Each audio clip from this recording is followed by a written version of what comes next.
Okay, calling to order the March 7th, 2023 meeting of Manchester Essex Regional School District School Committee. We begin our open session, first of all, by welcoming a lot of people here in person today. I know a lot of you are here for our presentation, so thank you, especially our younger visitors, our younger guests today. Thank you for being here. Public comment, we're going to start with public comment from anyone online. I know that we've had an opportunity. Can you tell me who's in? Jody Harris, would you like to unmute yourself and offer your public comment? Hi, thank you. I know you're talking about school choice tonight. Can you tell me how many students we have choiced in at the moment? And where does our choice dollars go today? Do they go straight to reserves, or are they used as a revenue stream to offset the budget? And also, how are the choice students handled when we're dealing with apportionment? And my last question is, have we had our E&D certified, or is there a holdup? Thank you. And I know you know that we don't do the back and forth in this, but those things will be covered as we go throughout the course of the meeting. Did you have anything else you wanted to comment in the meantime? You don't want my list? No, I'm fine. Thanks. Okay, thank you. Anyone else in online joining us like to offer public comment? Tina Lane? Can you hear me? Yes. Okay, so my comment is about school choice consideration on the agenda. And while I commend the school committee for considering ways to relieve the taxpayer burden, I think the school choice option is a Band-Aid fix to a larger problem. This short-term solution is also a gamble, not knowing what services these students will need. Choice students are ours until graduation, and so is our responsibility to them. As mentioned at the January 24th school committee meeting, times have changed even during the last 3 years. A review of practices would be valuable. Technology, inflation, and social norms impact the program. I encourage the school committee to consider creative program changes and to sharpen your pencils to solve a budget deficit before making commitments to choice students. That's all. Thank you, Tina. Is there anyone else online that would like to make public comment? No one in the chat. There's nobody in the chat. Is there anybody calling on the phone? If so, please unmute yourself, say your name and address. Okay, hearing none, we'll close the chat and invite anyone in person. Would anybody in person like to make public comment tonight? Annie, please state your name and address. It's gonna be really boring. I want to speak loud because I want people online to hear, because they are the people I'm kind of speaking to. Anne Cameron, Essex, Pickering Street. I don't know if you can hear that. I wanted to talk a little bit about purview and what boards are responsible for. And I just wanted to tell you my perspective, which is that I don't elect school committee members to balance the books, and I don't elect you to choose books in the library. I elect you to oversee and to focus on governance, policy, and budget. Okay. I don't elect Board of Selectmen members to manage the school district, nor is the Finance Committee, which is an appointed board, should they be managing education. The district is a separate entity from the towns. So I'm concerned when I read in the paper that members of our Finance Committee are making remarks about things like we're missing lots of data when they've asked for one report. And honestly, I don't believe that the request is within their purview. So I want to be mindful, and I want everyone to be mindful of the language that we're using in meetings to the papers. I want to know who's talking to the papers and who's communicating. I think this is really important to be careful of carelessness of language when people say things like we're running this like a private school or caviar or filet budgets. It's not true. We are an average cost. So let's be careful of our language, because I want to remind our leaders in Essex that Essex supports education, and Essex taxpayers want strong schools. So let's be responsible and accurate in our requests and in our language. I want to commend you for passing a budget that reinstates the reserves and asks for what you absolutely need. It's not excessive. You responded to what you were requested to do. And I want that to be really clear to you, parents who are here. These guys are doing what you asked them to do. And you're all teachers, and my favorite people in the world are here from Essex Elementary. I'm glad to hear about education tonight. We're not maintaining the program if we just eliminated 6 years of foreign language or cut capital costs. So we're not even maintaining what we said we were going to do. So I just want to be careful about what's happening. There are Essex residents in here. Please start showing up to Finance Committee and Boards of Selectmen meetings, because I feel like there are some people who don't want to, who are looking for a reason to say no. And let's not give them one, okay? Sorry, thank you. Thank you, Annie. Is there anyone else in person who would like to make a public comment tonight? Okay, seeing none, we will close public comment at this time. Thank you all for your contributions. Student report, Diego. Before I get into what I'm going to talk about today, I just wanted to say congratulations to the boys basketball team who played last night. It's a good season. Thank you to the seniors. It's a really tough game, but I think they definitely put on a show for anyone that watched it or was there. And I'm not sure if the girls have played yet, but hope have the girls, does anyone know? Yeah. I think it's, Another one I think coming up. it's 6, it's right Yeah. about now. You're starting about now, so good luck to them as well, and I hope they win. So kind of getting into what I want to talk about today. Mr. Lucy sent out an email, I want to say it was last night, that Ms. Bowden would be in the library today to have students come in and voice what they'd like to see in the new principal for our school next year. So I thought I would come down, kind of hear what people had to say. Because I don't know, I don't really get to hear the voices of everyone, just because I can't it's hard to really see what everyone wants. So this was definitely a good place to hear a variety of voices, and kind of what people are looking for in the future. And I guess some of it pertains to the budget as well, and maybe just things to keep in mind, when you kind of want student voice in that as well. So I picked out some things that I thought were kind of relative to the budget and maybe things to consider.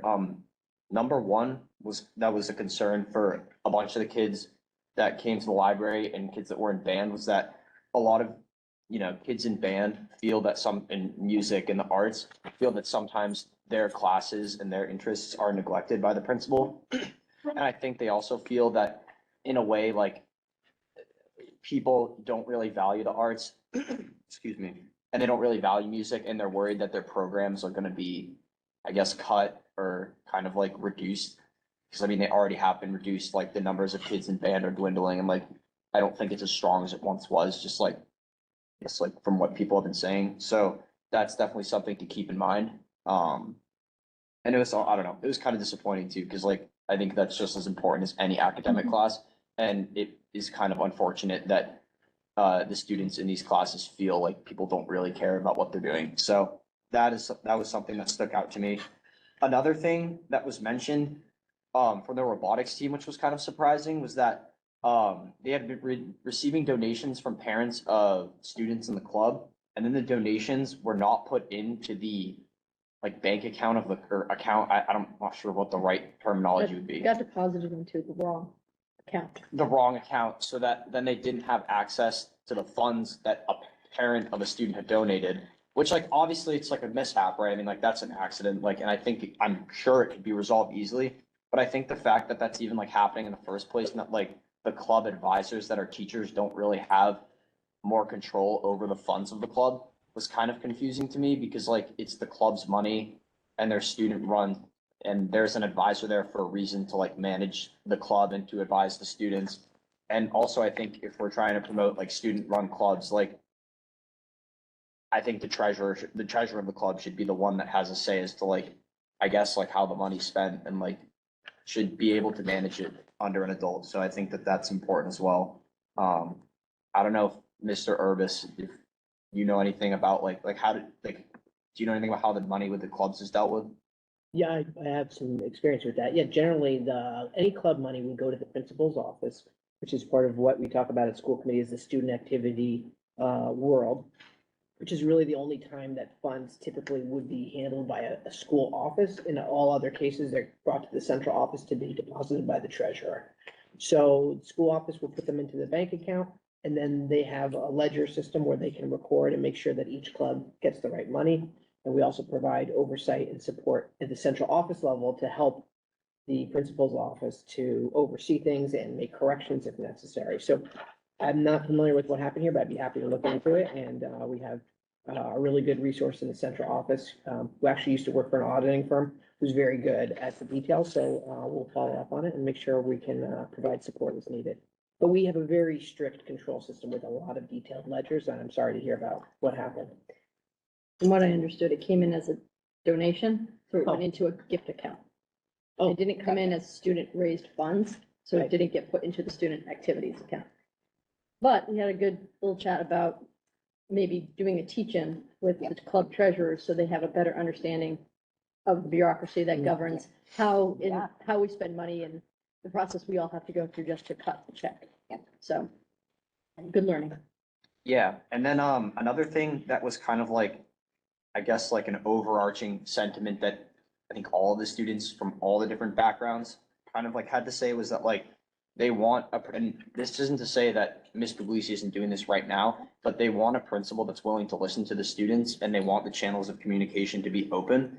And I guess that kind of makes me think that sometimes people feel that like they're a little bit in the dark with like the decision making that's done at the school. And I know in school council meeting, we talked about the action plan for the Safe and Supportive Schools grant and kind of how like, you know, they want to make communication in more ways than just email. And I would say, I don't know how this would be done, but I mean, I could definitely help with it as well, would be kind of like a way to keep students briefly informed on what's going on in school committee meetings for people that care and are interested. And like also say like if a student has something that they would really like the school committee to hear about, to encourage students to come and make public comment at the meetings, because I think that that'd be helpful as well. And even just to sit in and kind of see what goes on here, I think they'd be surprised and kind of like be a little bit eye opening. And then another thing too, kind of like unrelated, is I've been talking, I do the ADL at school and we've been doing the peer leadership workshops. And I've been talking to the advisors of the club, or not club, like organization, and also the students in it. And we're really interested in doing a small presentation at school committee and even like maybe having a meeting with you, Ms. Puglisi, and Ms. Bowden as well, just to kind of like check out what we're doing, because I think it's Awesome. We should connect with Ms. Puglisi, get it put into the spotlight for the high school, which is in May. And you and I can coordinate our schedules, because I'm gonna do an April and a May library session too. So maybe we can look in some of your feedback loop too. yeah, that'd be great. What I love about that is that it's not just, here's what's happening or what I'm hearing, but there are actual things that, that multiple groups can follow up on. So thank you. Anything else for tonight?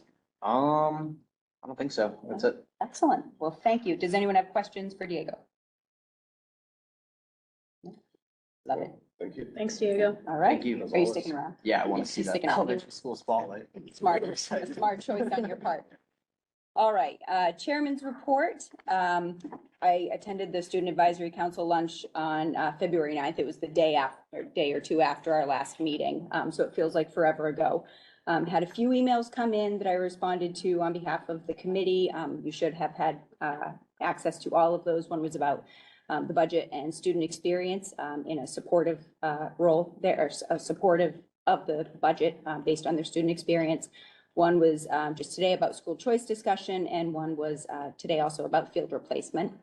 One thing that I just want to bring up, not for us to tackle right now at all, but I would really love for committee members to be in touch at some point. Let me know what you'd like to hear from the chairman's report. Sarah did hers in a different way than I do, but it's really intended to be whatever's useful for our committee. So start thinking about what you would like to hear, because I can do whatever we want.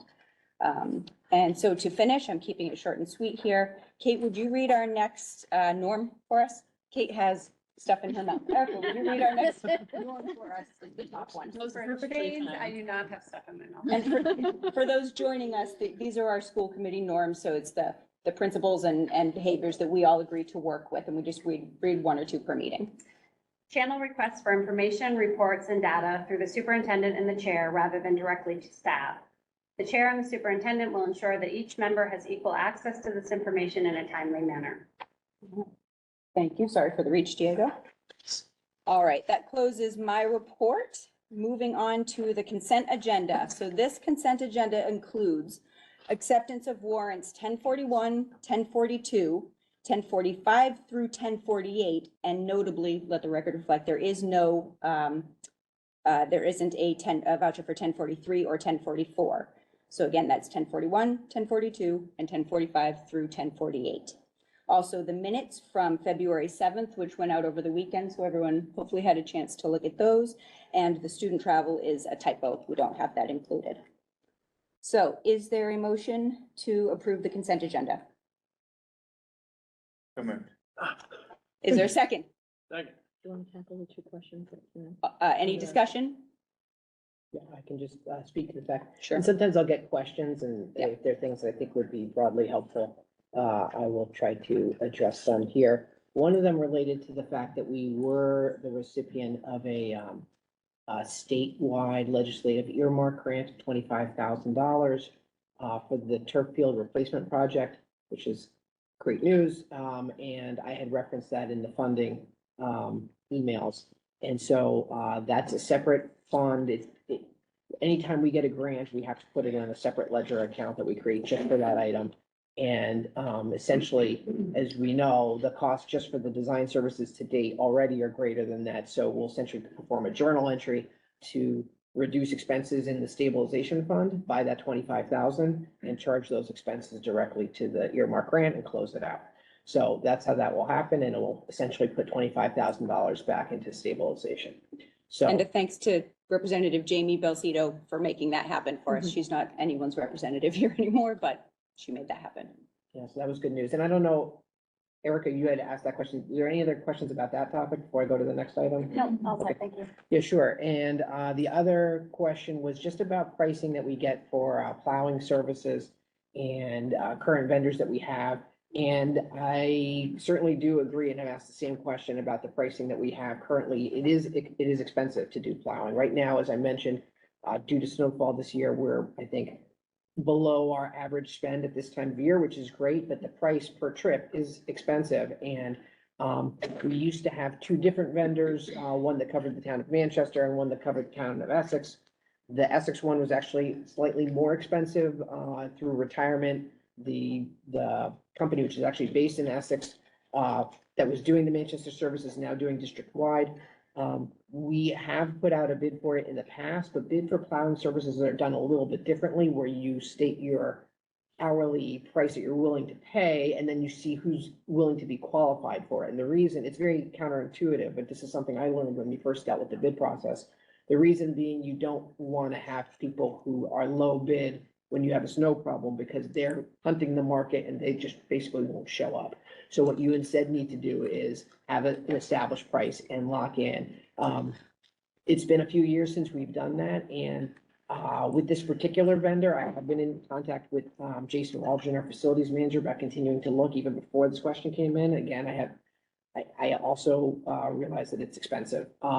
And what he said is confirmed what I had seen, which is that we have a very reliable partner that has consistently helped us to be ready to go and open on time. So for all the snow days and delays that we've had, we've never had a problem of being open. And so he continues to look in the marketplace to see what's available, but generally having somebody who's local, who sometimes there is some benefit of being in the community, because if things don't go well, everyone knows about it. And so number one focus is reliability. So if we can find a very reliable provider with better rates, we absolutely will do that. We've talked about that, but for now, I think he feels comfortable that this is the firm that's going to get us to the goal line every day when we need to. So Great question. And again, I had the same one a couple of weeks ago, about as these invoices come in, and for other services, we've, had to disband it as well. Thank you. Sure. Any other discussion? Okay, all in favor of approving the consent agenda as presented? Any opposed? I can't see your arm. That's unanimous. Approved. Thank you. Subcommittee reports. Okay, it's gonna feel like the Teresa show for a little bit here because I'll be giving the facilities and finance for complicated for reasons. We did have a facilities subcommittee meeting. Sorry, Matt. So the two things to report out from there, we have the final Habib report, which I'm looking at Jake because you're always the one who remembers to ask about the final report for us, which is great. I know Pam and maybe Avi also noted in the packet that this is for our information. They will be using it as a guide, guide mark to guide decisions with the capital improvements moving forward, which is wonderful. If there are any detailed questions about that, I'd say we can take those offline because for the most part, it's that. What I will note is that I will explicitly, this is in our packet, so it will be posted online, but I will explicitly share it with the people who attended that November meeting when the Habib group was here and were really interested in it. A couple people reached out to me on that. Is there anything else we need to share about that? Well, the report will be posted. I wanted to make sure that everyone could see all the detail Yeah. first and have some time to review it. Certainly, because it's large, didn't expect people to come with any things that are specific today, but we certainly have that option. If anyone sees something that they have a question about or concern, please let me know. It'll go on the website. And as mentioned, we're now going to move this into the what do we do about it phase, which is A, update our capital plan, which, as mentioned, we're hoping to do in the May timeframe using this information, and B, also use it as we start to think about a statement of interest for Essex Elementary. So very excited to have the detail. We did take a lot of time to go through it, so appreciate the school committee's patience because this really becomes a working tool for the next decade or so. And we're very glad that the school committee supported this investment. I think it will really help us to do what we need to do to take care of our buildings. So thank you. Great, thank you. And then the second is the MSBA Statement of Interest for Essex Elementary School. Pam, would you like to speak to that? Yeah, and it's brief tonight, so, and I'll comment on school choice. Both school choice and MSBA SOI are brief tonight, and it's a check-in with you to make sure that we are all on the same page, that we intend to submit and are comfortable submitting our first statement of interest April 13th of this year. We've structured our work. We've begun drafting the report. It's a considerable time investment for several members of the team. So I just wanted to check in to make sure we weren't going to start something and draft something only for it to then end up being something that we weren't comfortable doing. So the goal right now is to have a rough draft to bring to you on the 21st. We also have a backup date of I think it's April 1st or April 2nd that we're meeting ahead of town meeting.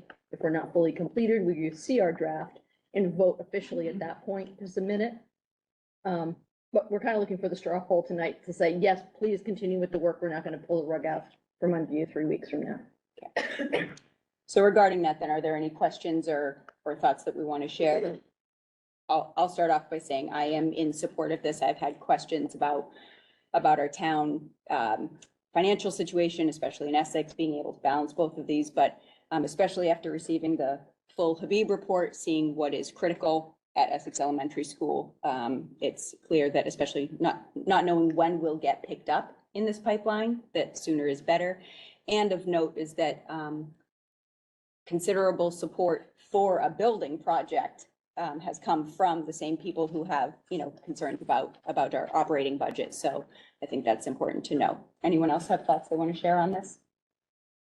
I'll just reiterate, I think it's something we need to do. So we have a sense of their assessment of our building and what the potential longer term implications are. So thank you.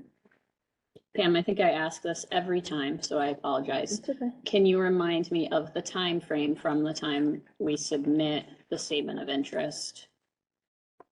Yep. If we submit in yeah, go ahead. April, I believe we hear in November. Mhm. If we are accepted in November, then we would seat a committee in the spring. And then it's another 18 months from there before we're going to the community for feasibility. We could theoretically do it the following spring, but what we did for the Memorial School was we waited until a fall town meeting. So I'd say 2 years. So if we were Feasibility, accepted if we're this time, it would be potentially fall 2025 For feasibility. for feasibility. Thank you. And I think, not to go too deep Yeah. into a tangent, but I think we have, going back and pulling the Memorial report, there were a lot of other extenuating circumstances that may have accelerated it. I think we mentioned crowding Mhm. and the use of, locker rooms and closets and things as educational spaces that really, you get points for that in terms of assessing your need to move forward. We don't have those types of things. At the age of the building, and the Habib report makes a solid case that, Right. essentially, if we took on the Habib report, we'd be doing a major renovation. Mhm. So, okay, we'll start drafting. Thank you. Well, should we take our official straw poll? Like, Yeah. should we do that? I mean, I completely agree with you, everything that I know about Essex Elementary and just what we need to do there. I think it's critically important to start now for financial reasons, for our students, for our teachers, it's a lot of different reasons why this needs to be moved forward. I couldn't agree more. All right, all in favor of supporting this work? Straw poll Okay, says we'll unanimous. Right on. All right, thank you. Yeah. Finance Subcommittee. So 3 brief things. There was a meeting with Hilltop Advisors that our Finance Subcommittee was invited to on February 16th, along with our town collaborative partners regarding the turf field financing, which we are going to get into in detail. So I'm just going to leave it at that for now. We did have a collaboration meeting last Friday. The main takeaways for the moment would be that our 2 towns are looking at funding our operating budget differently at this point. That it appears that Manchester will not require an operational override or an override for our operational budget. But Essex is considering that. However, no final decisions have been made about whether it's a 1-year, a 3-year, how they're going to do it. So that's still in process for them, but as much as can be supported, by the district is certainly in process. Also, the discussion of a data request, as mentioned in one of our public comments, was discussed, and we're going to talk about that also in our school choice, so I'll leave that there. And then Finance Subcommittee did meet yesterday, but I was unable to attend. So do you want to, Anna's not here tonight. It was very brief, a recap of what we discussed on Friday. No questions on vouchers, and really just thinking about the conversation that came up on Friday and the request that we got tonight, that if there's any way to sharpen the pencil and find additional savings, we're going to do it. The outlook on healthcare is that we'll see one more adjustment in favor of reducing the budget. And I think the last time we looked at some of the late breaking staffing changes, we're looking at a potential for 200,000, potentially $250,000 in revisions for the May 21st. March 21st. March 21st. March 21st. Yes. Excellent. Okay, thank you. Policy Subcommittee, I understand, does not have a report. And negotiations, do you have a report? What are we allowed to say? Negotiations are. We have been very, We've reached a tentative Close. agreement. Yeah. We've reached a tentative agreement, and the association has scheduled a ratification vote for end of this week, Thursday. Yep, and after holding, so the process is that they hold a host of communication meetings with their members, bring them up to date on what the tentative understanding is. We've briefed you on what the tentative understanding is, tentative agreement is. Once they ratify, we will move to take our public vote, probably on the March 21st meeting. Excellent. Excellent. Very Excellent. good news. Yeah, very good news. Yes, we will celebrate it most fully on March 21st as we move forward. Okay, superintendent's report. Mine is brief. The first thing I'm going to address is the questions about school choice. So we have a long agenda tonight, and I'm very cognizant of the fact we've got some bedtimes in front. So I just Mine? want to update you. All of them. I'm going to update you very quickly on the open leadership searches. But just for people who may be tuning in for school choice, tonight's school choice discussion is a preliminary report. So we usually break it into 2 meetings, sometimes 3. Tonight, all I'm going to do is brief you on the number of applications we received, the number of sibling applications we received, and our very high-level outlook on enrollment for next year. The new piece of discussion there is just how we're looking at defining or showing average class size at the high school, so that the whole thing is probably a 10 to 15-minute conversation. There is no decision-making tonight on school choice. It's really just me seeking some early feedback, so it will help guide some of my decision-making. So just for people who may be trying to hang in to the end for that, that's all we're going to cover tonight. We'll revisit again on the 21st and potentially again on, I think it's April 2nd that we have our next meeting. So very quickly, we have 3 open searches, or we have 2 open searches and some deliberation on whether or not or how we're going to approach our 3rd search. So we are starting to close out the search for the curriculum and instructional technology director. Thank you to everybody who made time to either take a survey, find time in their workday to come in and meet the candidate. It's really hard, particularly with a district-wide candidate, to find a schedule that works for everybody. So I know it was not ideal. I know some people had to either take time out of work or could not make it work at all. So once we get into school-based searches, it's a little bit easier to tailor it to the specific time and day and audience involved. But people did find a way to make time. So we're continuing to wrap up our reference checks and preparing to make an offer, and hopefully we'll have someone secured by the end of the week. I would say earliest announcement would be on Friday, most likely early next week, but that is moving in a very positive direction. We opened up the high school search using basically the same blueprint as we're using for the curriculum director search in terms of a committee of parents, teachers, and students, because it is the high school level. We had hoped the application pool would fill rapidly. It has not. We currently have 5 or 6 applications for the job, so we have expanded our reach with advertising. We've enlisted state organizations to hit their networks and push their pools. The common refrain is it is not a deep pool. There aren't a lot of people seeking these jobs right now, so we're doing the best we can. We have some promising candidates in the pool. It's not to be Debbie Downer, just the more the merrier. And we're hoping to have some initial interviews end of next week, beginning of the following week. We did have to reschedule the parent meeting. We just didn't have enough RSVPs to go forward with it. So we moved it to a noontime session, hoping people could Zoom in from the office if they could find some time.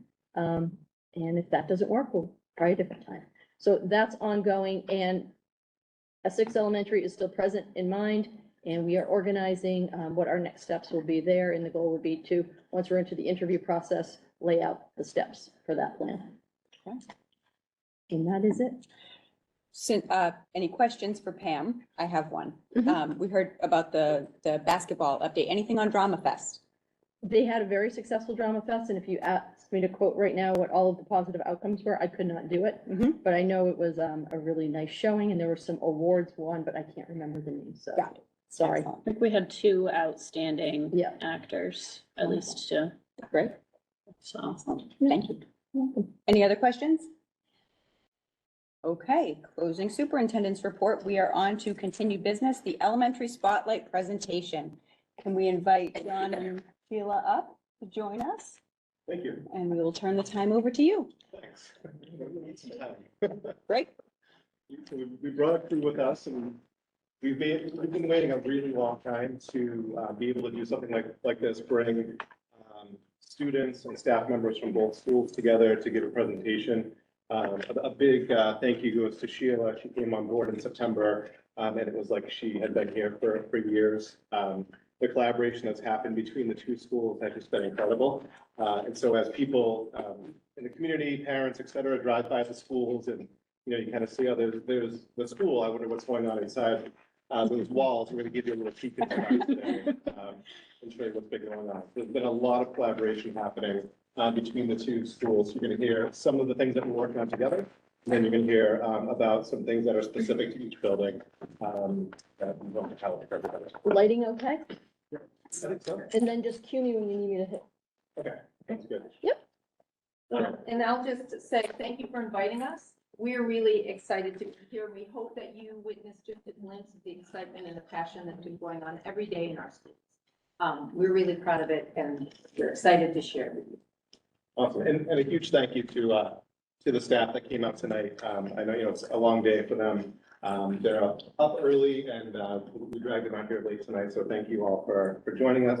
And also we've got, some Memorial students in the back and some Essex students over here. So as Ken said, we'll be mindful of bedtimes, particularly. So I think we can go to the next slide.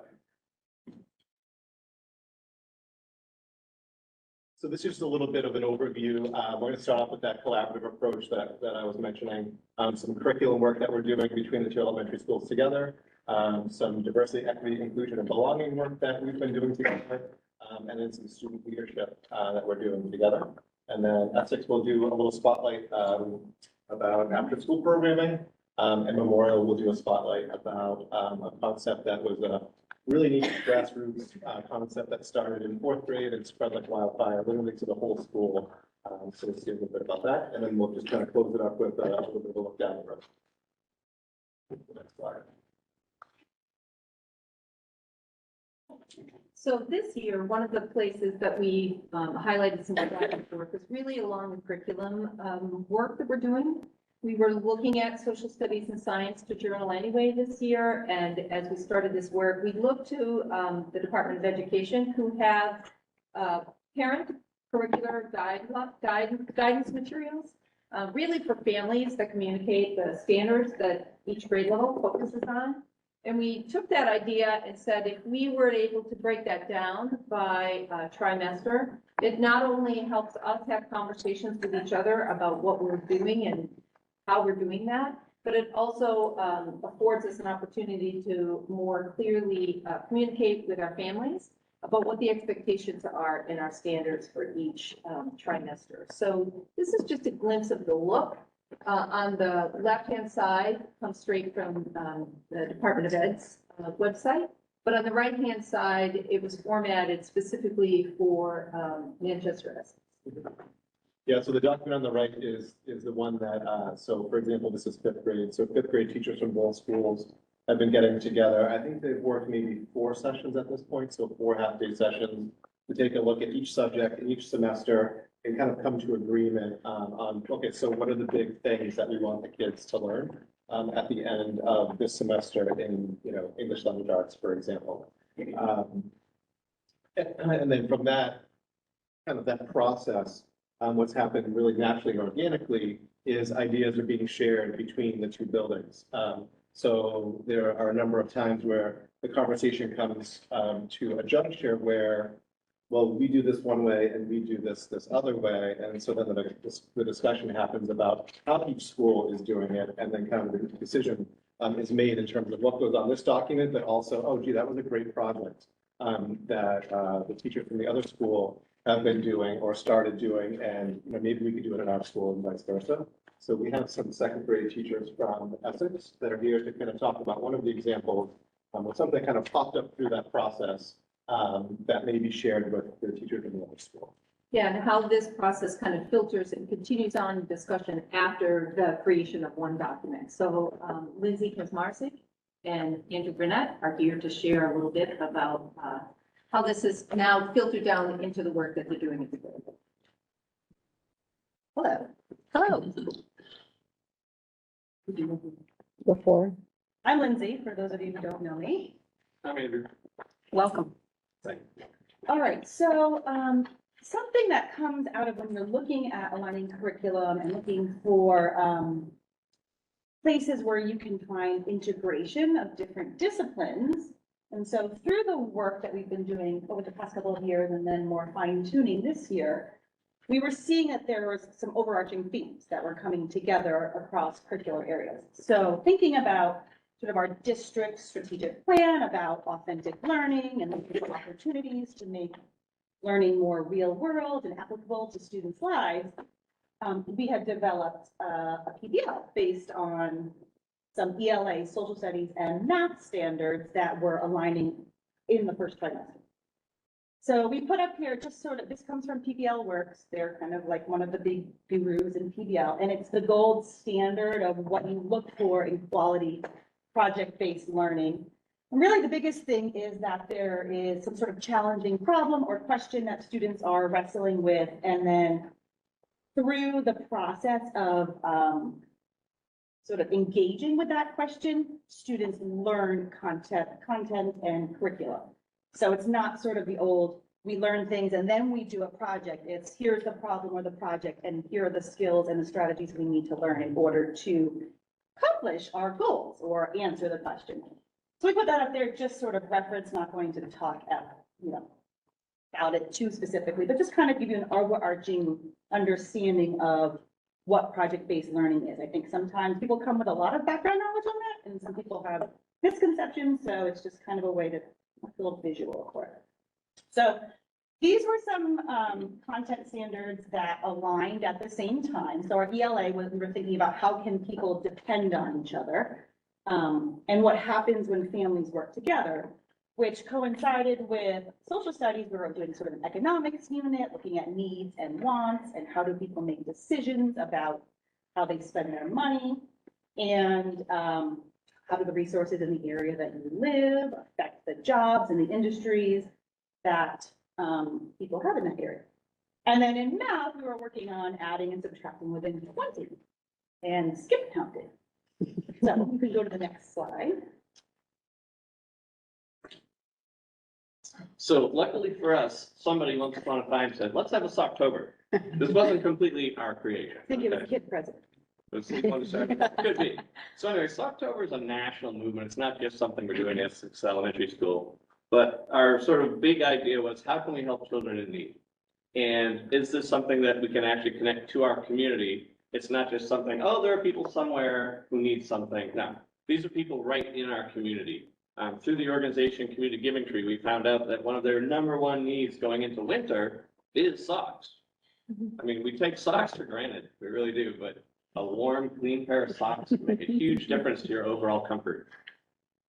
I think most of us do. Yeah. And so the kids were initially like, socks? Really?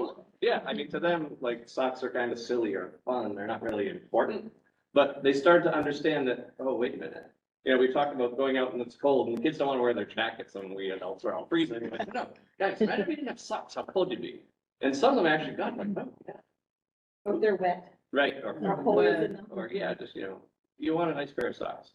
So anyway, we realized that we as a community could certainly help people who need socks. That's something we can do, not too big of an ask. And that even something as simple as trying to tie it into the math, we could have gone on and on for days about, well, should we count just one sock as one, or do we count a pair as one, or is a pair two? Yeah. We could have gone on forever, but we just had to kind of say, okay, this is how we're gonna do it. Boom. Yeah, so we organized a sock drive. Students made posters and put out little boxes, decorated, please come get us socks. They gave some statistics about how many people in, especially in New England when it's cold, are without socks. We partnered with the Community Giving Tree, which is an organization that supplies needs and toys and things like that to children on the North Shore. We collected the socks, which was very exciting. Every day they were coming in with lots and lots of socks. And then it was time to calculate, figure out how many socks did we gather. And so we were working on skip counting. We were working on different ways to add. And socks don't all come in just packs of 2. So we had packs of 10, packs of 12. So it really required a lot of application of math concepts that they were learning, and some flexibility. So it was really fun. We calculated the total socks. They were all very excited once we found the total. I think it was 318 pair this year.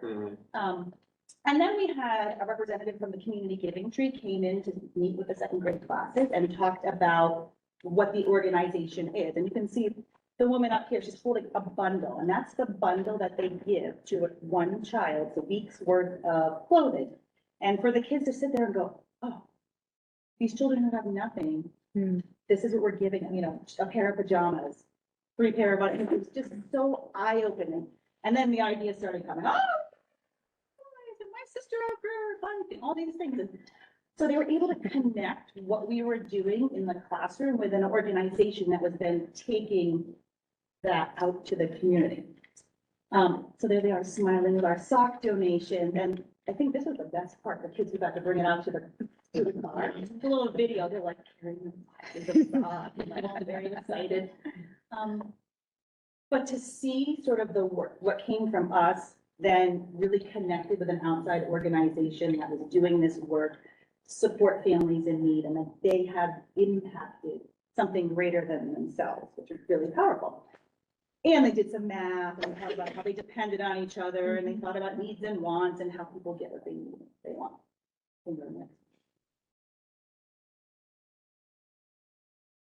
So some positive outcomes, I would say, of project-based learning in general, not just specific to October, but the deeper engagement with the learning of content standards. You're not just learning content and curriculum for the sake of doing it. There's actually a reason why we're going to count by 2. There's a reason why we're going to, write this persuasive poster with reasons why you should donate socks.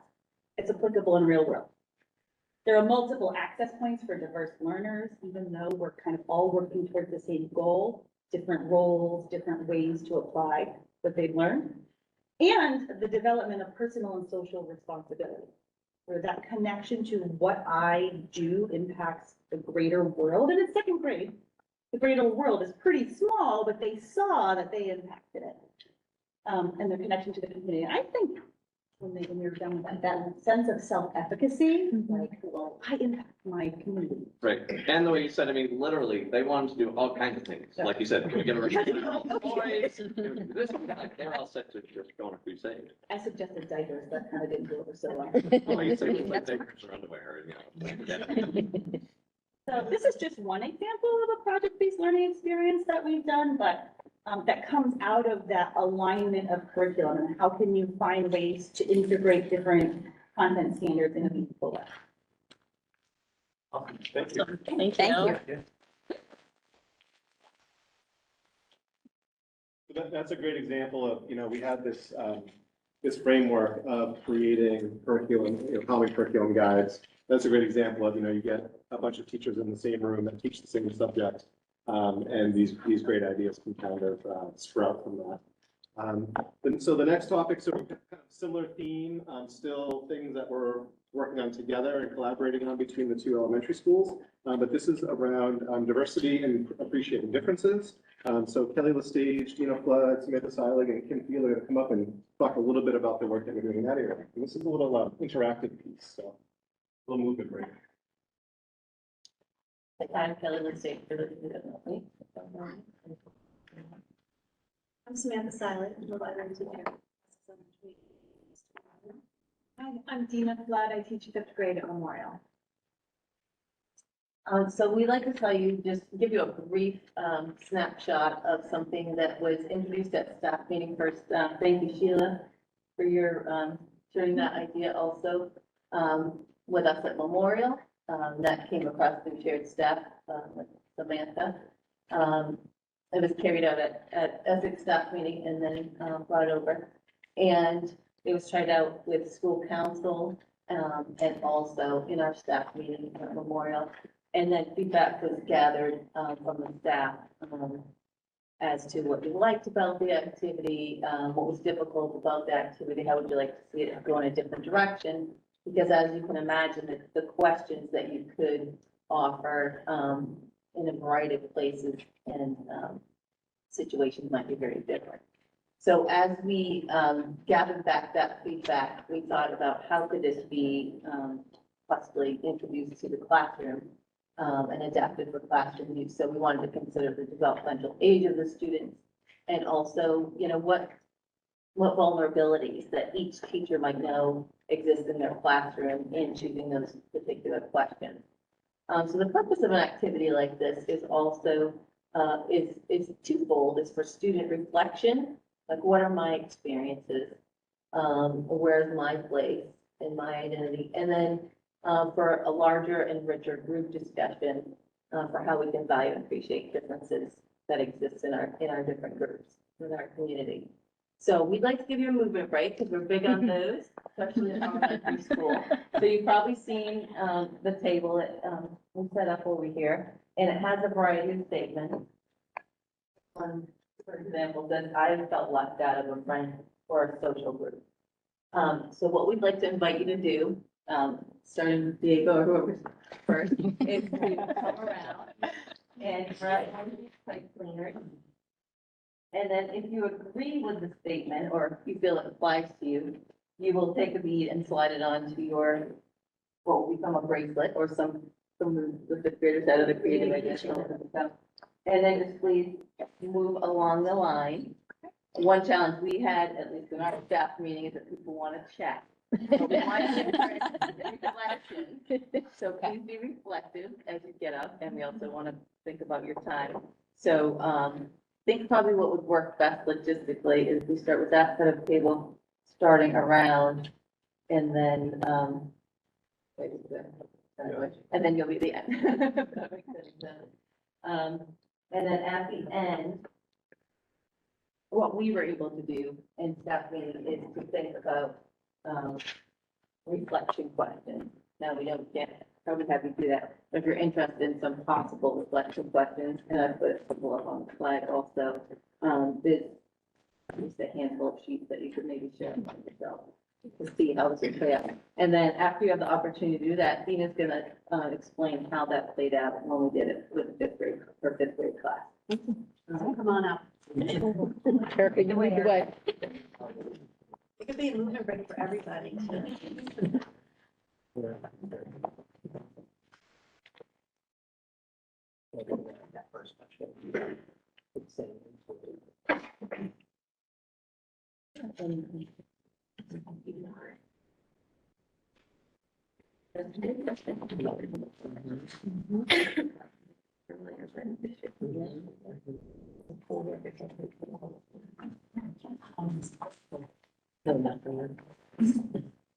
That was 10 or 12. Yeah. Yep, we got to do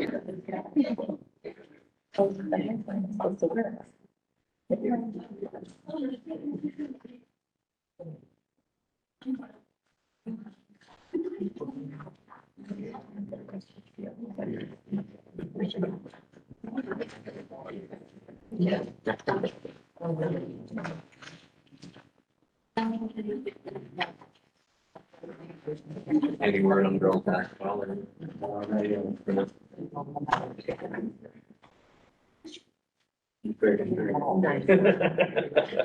Don't ask for the score. Yeah, don't. More therapy and. Therapy and actually score.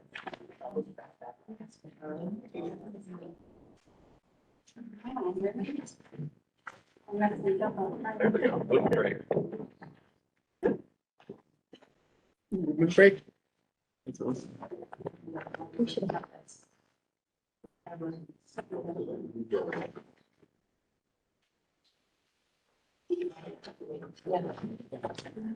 Right. Yeah. I'm gonna see.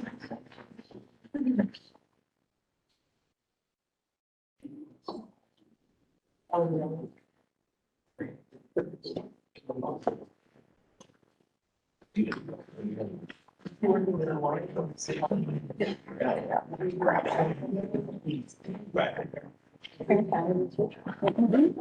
Yeah, no, you get them back to your resolution. They have nuts inside of them. They are healthy. They're only mine, so I'm not sharing after that. I know, I wouldn't share with her either. Well, I don't understand it. No, not enough. These are way healthier, I swear.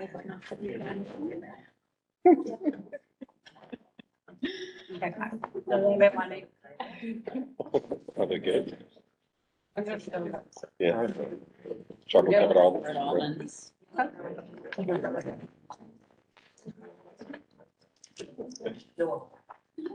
Sure. You weren't expecting it? When did school committee meetings turn into family? Sometimes I feel like I'm not. All right, so has everyone made it back?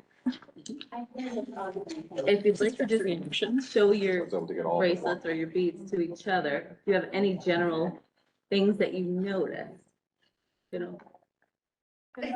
You're noticing about yours, each other's. We have a lot of beats. Yeah, they all have a lot of. We have a lot of beats. Scored pretty high. Yeah. Any of you notice that some of the clubs are? Yeah. Yes, I was at the beginning. Right, celebrating the same holidays as most of my classmates, there's only one week left. Or I've traveled outside the country, there's only one week left. We're all. I have more than one home in the Fuller Cup. There's a whole lot of pink ones. And a lot of things like people use the language in addition to instead of English. So that can help in thinking about ourselves on this particular group. Yeah, it's pretty. And it makes us some really great difference in the classroom, so thank you very much. Yeah, okay. Thank you for participating in this activity. After I did the activity during our staff meeting, which Samantha was really great at leading and making it clear to us what the objective was, what the goal was, we were talking and decided it would be great to test it out with my 5th grade classroom. So thank you to Samantha for doing such a great job modeling this for the staff so that I could try it out. And thank you to Sheila for providing us with a lot of the supplies and the idea. So when I tested it out with my class, we used this bead activity as a hook. And it was a great way to get them moving. It was interactive and it was tangible. And they loved seeing all the different bracelets. So some kids did have questions about the statements and how to interpret those statements, because some of them are pretty open-ended. And I told them ahead of time that I wasn't going to interpret them for them, that was up to them to interpret it how they thought they should. And so, you know, for instance, if there was a question about, I have family that lives in another country, you know, they said, well, what if it's a cousin, or what if it's, you know, my stepfather's family, you know? And I said, whatever you think. And they loved that empowerment. They got really excited about it. When we sat down in a circle, the first question I asked was, what'd you think? And I was so amazed at the enthusiasm and the positivity. I wasn't expecting it to be such a great reaction, but they all said, we loved it. I loved it. It was great. So they had a really fun time with the hook. And then it sort of warmed them up to our circle discussion. And it was a safe place. We had a really insightful discussion. They shared a lot about like why they chose certain beads, and they waited turns to speak. They added on to what other kids were saying. And I was really touched and impressed by these 10 and 11-year-olds that were so poised and respectful about the subject. And they noticed a lot of things that I didn't even notice about their bracelets. And the biggest thing we talked about was, is it okay if you only have a few beads? Is it okay if you have more? Is it okay if you have a color that someone else doesn't have? And they really embraced it and proved that, you know, that they understood the goal, and the goal was appreciating our differences. So during the discussion, some of the takeaways that they had were, it's okay to be different. Being different is nothing to be embarrassed about, because if we weren't different, we would all be robots. And our differences make us special. So it was really positive. And just so you know, we were talking about, could this be expanded to higher grade levels, lower? And absolutely, we think that this could be something that is done K through 12. You know, definitely with older kids, maybe smaller groups, maybe with younger kids, having a talking stick. But for 5th grade, I thought, you know, it fit for them, but could also be expanded up or down. So, thank you. Thank you.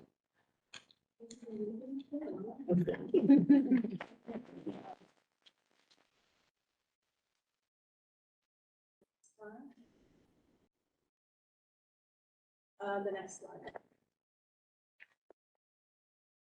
So, hi, I'm going to talk to you about an activity that the staffs in both buildings have been doing this year and will be continuing to do this year and moving forward. And that is regarding our book collections in our libraries. And when I talk about libraries tonight, I'm talking about school libraries that I manage, but also the classroom libraries that the teachers manage, as well as the book rooms. So one of the things that we've been doing is just taking a fresh look at the collections and evaluating them. And I think the best way to explain this is the real purpose is to find a balance in a library collection of any sort, even in your own home collections, you might want a balanced collection. And somebody back in the 90s, a child researcher, Dean Sims, Bishop, coined the phrase mirrors and windows with relation to children's literature. And she explained that for children's literature, you really have pretty much two types of books that the child's going to read for the most part. It's going to be either a story that reflects something in their life that they identify with, they see themselves within the story, you can make great connections, or so it's a mirror, or a window, which is literally opening up the world to them, to the unknown, to different cultures, different traditions, different experiences, marginalized societies, etc. This is a subject that, for those of you who know me, know it's very near and dear to my heart. So what I do every fall is, much the chagrin of the 4th and 5th graders, is I challenge them with a worldly reading challenge where they have to read books throughout the school year that are what I call worldly books, which are those window books. Not to say that they're not important, it's not important to read the mirrors as well, but typically they tend to lean more towards the familiar. So I'm really pushing them outside their comfort zone to read about marginalized societies and different experiences and different cultures and different religions and faiths and whatnot. And this year I came across a TED Talk by Doris Lin. She is a Taiwanese American author, illustrator, very award-winning, very prolific author, and she was born in America. And she does a TED Talk on mirrors and windows that is 12 minutes long that we're not going to play it for you now, but we've linked it to this slide, and I really encourage you to watch it. It is phenomenal. If you want to understand what that really means and how book collections really do impact our children. She talks about being the only Asian in her school, in her class. She talks about going to the school library and not having a single book where she sees herself. There's not a single mirror for her in her childhood. And she talks about wanting to be Dorothy in the school production of Wizard of Oz, and asks a friend next to her in line, do you think I could be Dorothy? And the girl says, no, you're not white. You're not white. No, you don't look like Dorothy. And she was horrified. She got payback though, because she wrote her own version of Wizard of Oz and won the Newbery. So I encourage you to watch that. If you have a 4th and 5th grader, they've all seen it. They loved it, and it really resonated with them. So they understood, yeah, you know what? I probably should try some of these books and learn about people who are different than me. So that's what I've been doing in the library program. But then moving back to our goal here with the staff, we're now looking at our collections with that same lens of mirrors and windows and getting a balance in our classroom collections and in the school library collections. And there are a number of collection analysis tools that are out there online for free. Some of them are trying to sell you books, but we're kind of exploring the different tools to figure out what one is kind of like that sweet spot of giving us the information that we want. And what we do, what we can do with these is just scan in the serial numbers for all the books in our collection, upload them to these different tools that are offered, and then they will send back a report with the data showing the representation within our collections. So that if I get a report that comes back and says, you have like 2% of Indigenous people stories, then I know that in my purchasing going forward with my limited dollars, I need to use them really well, really smartly, that I'm going to be investing on Indigenous people stories. So we're in that process. It is a long, laborious process that us teachers don't really have time for. So we're going to peck away at it as we can. But that's kind of the direction where we're going. Not again just in the school libraries, but in all of the classrooms too, which I think is really exciting. If you can go to the next slide, I wanted to just mention one other thing that I'm really excited about. One of my personal goals for the library program in Richmond is, we always want to bring in authors to visit, but I really wanted to bring in worldly authors and readers, which is a really big ask around here because generally our budgets are so small, and by our budgets, I don't mean us, I mean the parent organizations that are so wonderful and generous with us. They're small and we have to kind of stick to the region that we're in, but, I talked to the Friends of EES Enrichment team. I talked to the Manchester Memorial PTO Enrichment team and said, this is something that's really going to, it really overlaps with what we're doing in the classrooms, what we're doing in the school library program, et cetera. And miraculously, like, this is just unbelievable. You may not realize this, but these are two rock stars, like major national rock star children's authors. Victoria Jameson came, she is a white American woman from Virginia. She grew up from Virginia. She came to Essex Elementary for the day, met all the kids K through 5. She has books that are appropriate for K through 5. Last year, she won the National Book Award for a graphic novel about this man next to her, Omar Mohammed. They collaborated on a memoir about his life. He was a Somali boy with a disabled younger brother and no parents that, well, he had a mom at one point, but he had to flee Somalia, ended up in Kenya. They ended up in a refugee camp, thought, oh, mom will be here to get us in like a year or so, maybe 15 years went by. So he wanted to tell his story and what he did to survive, to take care of his brother, to create a community with strangers, to get educated, which he ultimately did come to the United States and get educated. He unfortunately was in Africa when she came, so he wasn't with her, but she shared their story, their partnership, and his story. And because it's a graphic novel, those reluctant readers who are like, man, you're reading a book, and now it's a worldly book, and this is crazy, and it's the way of Somalia, they loved it, like, couldn't get it, like, circulating constantly. So that was just huge, and my bow to the Friends of Essex Elementary for making that happen. Grace Lynn, as I just said, did the TED Talk. She lives in Massachusetts, but because she's such a rock star, she's pretty hard to get, and she also has just begun doing in person again. I went to the PTO at Memorial and said, these kids watched her TED Talk, and they want her here really badly, to the point where every single 4th and 5th grader wrote her a letter. And we sent a stack of letters begging her to come to 5th graders, like, you gotta come this year, man, I'm not gonna be here next year. And they really, really, really, and these are people, like, some of these kids are not readers, and they were so engaged with her message and her story, and we're so pumped. And that is the book Where the Mountain Meets the Moon, is the one that she kind of was her payback for the little Dorothy comments. So Grace Lynn, by the grace of God, we were able to get her here. She'll be here March 31st, and we're very excited. And my hope is that we can get her to Essex in the fall. That's what I'm working on. Well, that's what we've got going on in terms of book collections. Thank you. Was I too long?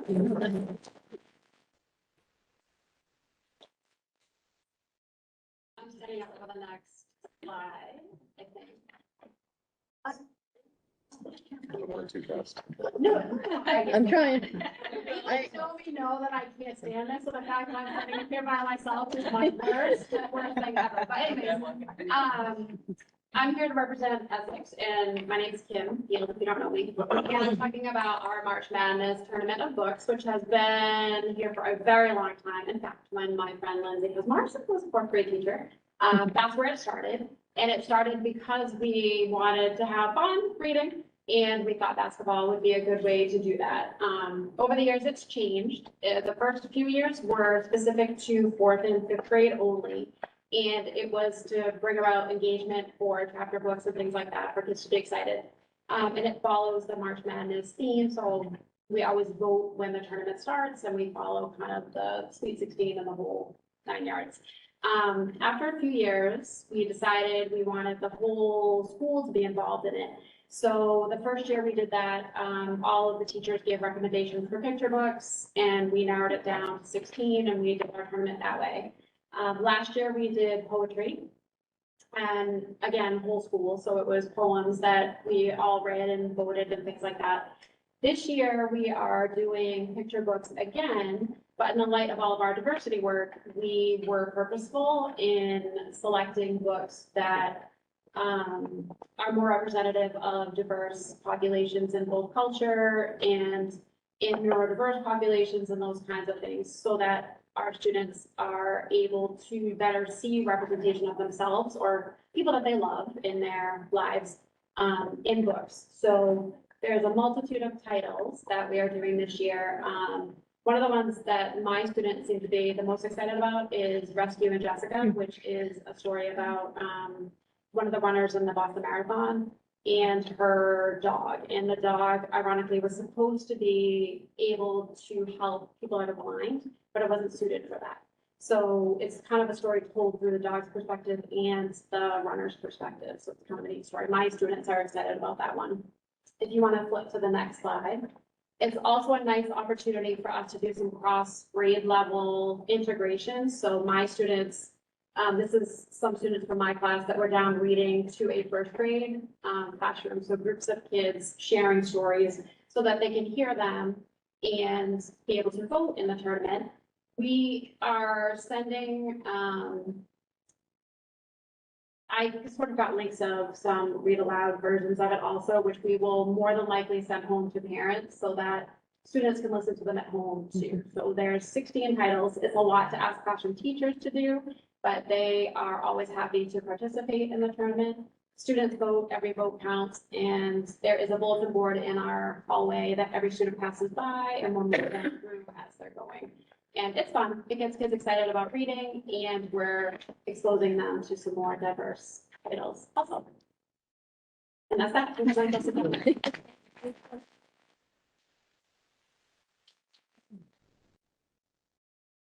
So I hope you're noticing that there's themes, and that's that we're constantly adjusting the work that we're doing. But now the spotlight goes to our students. And so at Essex Elementary, we have a student leadership council group, and I'm going to ask four fourth grade representatives. It's a fourth and fifth grade group, and they're going to talk to you a little bit about SLC. Kaya Woodman and Maggie Can are going first. Hi, my name is Kaya Woodman, and my name is Maggie Can. These are ways we are working to make our school community better. But first, I'm going to break the ice with a little joke. Knock, knock. Who's there? Interrupting. Interrupting. Moving on. I'm a part of student council, and so is my friend. These are a few jobs. The lessons that we do in student council. One of them is Lost and Found. This is a group of a few kids who work to organize the lost and found to make it easier for students to find the lost. There is also Green Community, which composts all and recycles all of our trash and things. And then there's two library jobs. The first library job is collecting the books so they make it to the library safely. Our second one is a few students putting away the books to make it easier for them. And the other one is greenhouse grows. I'm going to talk to you a little bit more about greenhouse grows. What we do in greenhouse grows, or going to do, is we're going to fix up the greenhouse and we're going to have a local farmer come in and help us plant food for our cafeteria. This helps our cafeteria. This helps the environment of planting because the food is special for our cafeteria. It causes less pollution in the air. We can sometimes have to get it delivered, and it uses less plastic when they come in plastic. That was some of the ways that made us better. Now Kylie will talk more about it. I'm in fourth grade. I'm going to tell you how you become a member of Student Leadership Council. If you want to become a member of Student Leadership Council, you first need to fill out an application. Then you have someone write you a letter of recommendation. You will be interviewed. Once your interview is over, you will be told if you are selected to be a part of Student Leadership. Hi, I'm Katie Woodman, and I'm in fourth grade. When I was in third grade, my sister, my mom, and I realized that all the paintings in the EES cafeteria were all of great men from history, like Albert Einstein. Although we look up to them, we thought it was very important that the scholars of EES know about great women in history too, like Rosa Parks, Simone Biles, and many more. We fixed that problem because we had like those pictures up there and we wrote on little sticky notes And then Miss Skylar put laminated them and put them the backs and thought bubbles. So I would just like to say thank you to the, and also thank you for your time.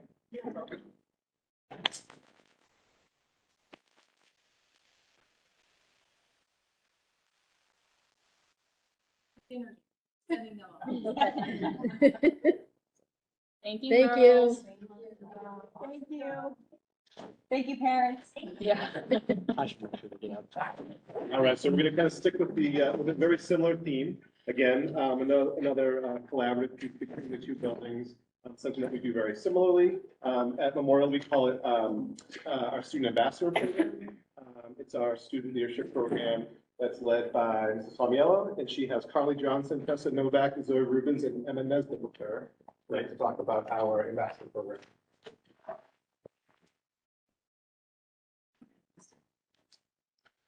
Hi, good evening. I'm Maggie Tomiolo. I'm the proud leader of the Student Ambassador Program. This year, we have about 16 students that are currently enrolled, and they go through an application process similarly to Essex. They do write 3 essays that are reviewed by a committee. And our focus is community involvement, communication, and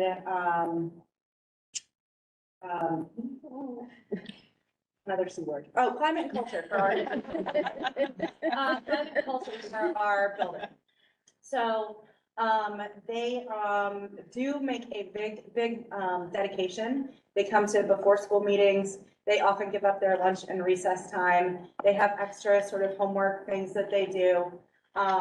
And one thing that I think is really important is that they're very involved with our community, not just our school community, but our Manchester community, state community, stakeholders. You can move to the next slide. So Tessa's going to talk to you about our annual food drive that we do for the Open Door Pantry. We, the student ambassadors, first met with 2 members from the Open Door Food Pantry.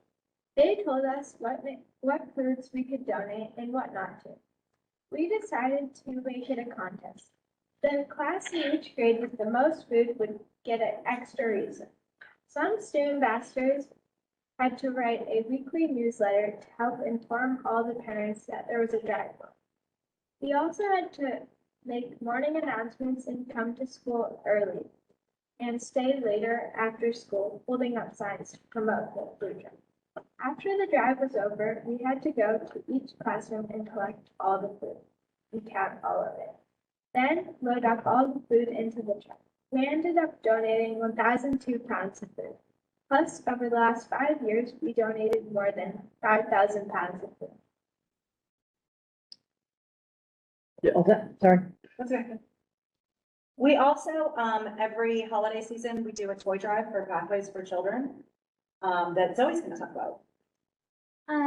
So the student ambassador's first step for doing the clothing drive was we met with Lonnie Heath, who's a family social worker for Pathways for Children. And she told us kind of about the drive and what kind of it has to be new toys and stuff like that. And then so these student ambassadors we made signs for pickup and drop off to hold up to remind parents that there was a drive when they're dropping off their kids and picking them up so they could know what was going on. And also we made announcements over the loudspeaker in the mornings.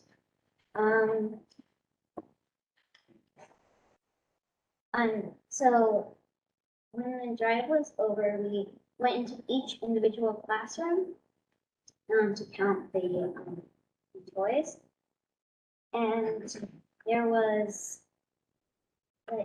so in each grade, whatever class in each grade got the most amount of toys, per grade. No, sorry. It was yeah. So whichever class won for each grade got a pajama day, and we we ended up getting more than 500 gifts, you know? And then we, loaded the toys into trucks and stuff. And just want to say, our Manchester Memorial has been the largest donor to pathways over the holidays. That's awesome.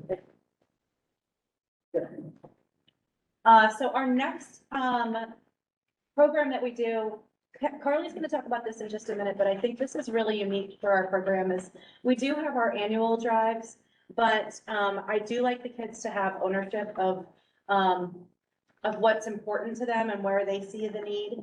And so this is more of a researched, project. In the past, we have, provided, really nice gift packages to the nurses at MGH that worked in the COVID ward. We've done Sweet Paws Rescue, all kinds of different organizations.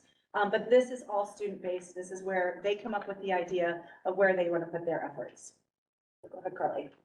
So Cradles to Crayons was a student-based decision, meaning that the students got to choose the organization. We had a few organizations that we wanted to do. We voted on which one we wanted to do like the most, that got the most votes. But before we could do that, we had to research the organization to like make sure it's legitimate and that we are going to help a lot of people. Then we had to promote. We did this by making morning announcements, holding signs at pickup and drop off. The pickup and holding signs at pickup and drop off was mostly for the little kids because we can't always rely on them to go home and tell their parents. Then we had a Zoom call with my opponent, who was the community engagement coordinator, and she really helped us like learn about how to sort the clothes, which is moving on to my next point. We're gonna sort the clothes by type of clothes and gender. Then at the end, we will review the drive, meaning that we'll decide if we will do this drive again, if we did a good job, or if we did a good job. One thing that I thought of after the fact that I do want to say is that all of these things that we choose to do, we purposely choose things that are not asking for a monetary value. We want to really be able to give back to our community, but we don't want to always look like we have our hands out. And that's really important to our program. Especially because we want to, when we're asking for money, we usually want to ask to raise money for our PTO. And Emma is going to talk about what it means to her to be a student, and her peers to be a student ambassador.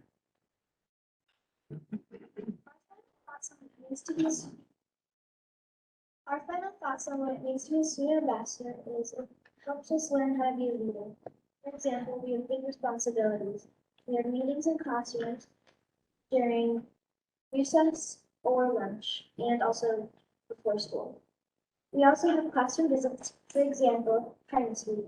We walk around to classes and we explain to them how we could be kind and give kindness to others for that week. And of course, everybody.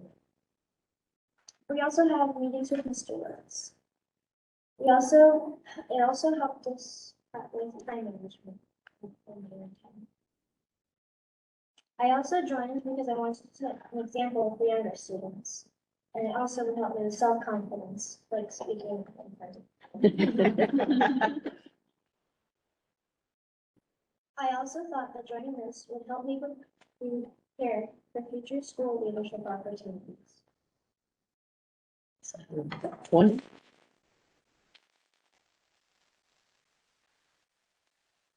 Thank you all.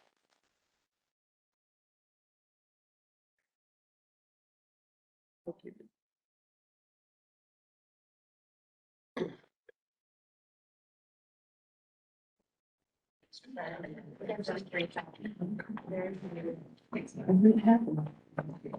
So, we've shared a lot of collaborative efforts, or certainly efforts that mirror one another, and we wanted to just to take a minute to spotlight a few things that are maybe a little more unique to our situations in our buildings. And I'll ask Nicole Kukuru to come on up, and I think Stephen Costello is joining. So I'm Nicole Kukuru, I'm a third grade teacher. I've been teaching in the district for about 24 years. And Steve Costello, I'm a math specialist for the MTSS team. K-5. so Essex Elementary has always had after-school programming, but specific targeted instruction delivered by the same two teachers for a targeted population, and we had a criteria of who met that criteria, and they were selected. And this year, we made a shift to have opportunities for more students to participate in specific programming, and for more teachers such as Steve, Beth Kelly has run some, Lindsay Kazmarzik has worked with me, to come in and deliver instruction in a specific area that was a passion of theirs or something that they wanted to highlight and bring forth to our school and to our students. So here are some of the offerings that we have offered so far this year: STEM, project adventure, growth mindset, test-taking strategies through project adventure, organization, reading, and creative writing. Give that slide, please.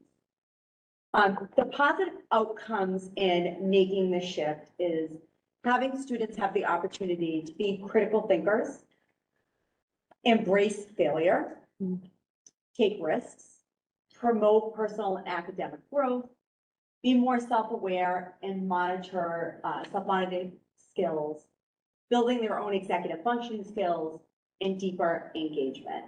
And you can see some of the photos from what we have run so far. So I grabbed Steve and said, Steve, I think you'd be great at running STEM club. So there's a video here that you'll get a little sneak peek, and then I'll have Steve talk a little bit about what he's been working with the students on. There's sound to the video, but that's okay. It's a little song in the background. It'll run on and on because it's an Instagram reel, so it'll just keep playing, but I'll have Steve talk a little bit about the offerings that he offered back in the winter, and now he's offering another spring session. Yeah.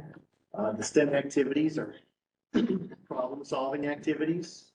The kids work on, they work in teams, just like engineers usually do. And we use they're structured through the engineering process, where they design, build, test, evaluate, and then repeat to refine their designs. As you've already heard about learning-based projects from Andrew and Lindsay, they are powerful, engaging, multidisciplinary learning experiences.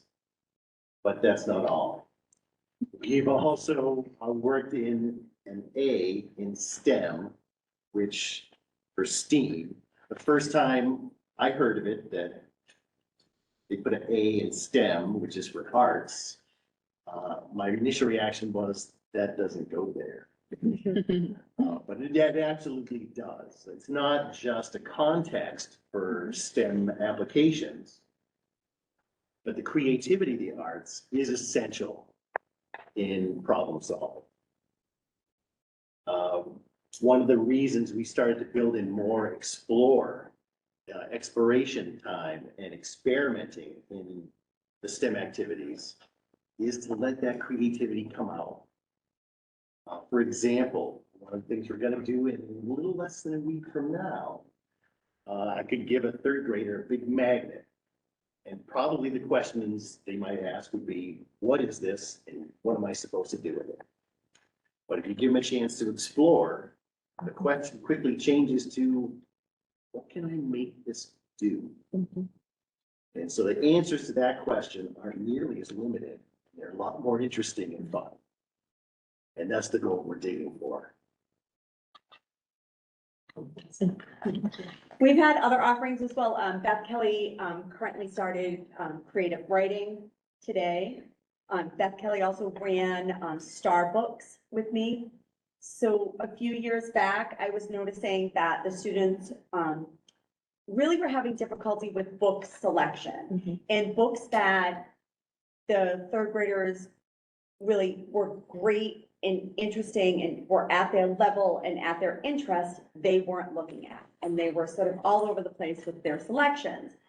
So I had this idea to set up a little reading cafe outside of my classroom. The minute you put something in the hall and you let third graders go in the hall, and then you give them ownership of the theme and what books go out there and the organization of who gets to check it out and how you check it out, it now just turns into this larger than life opportunity for them.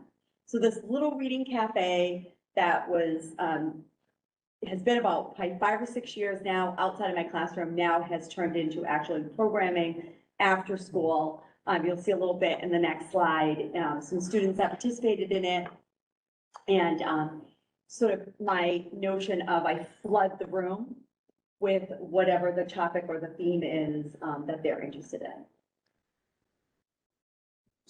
So Oh, I- yeah, the sound.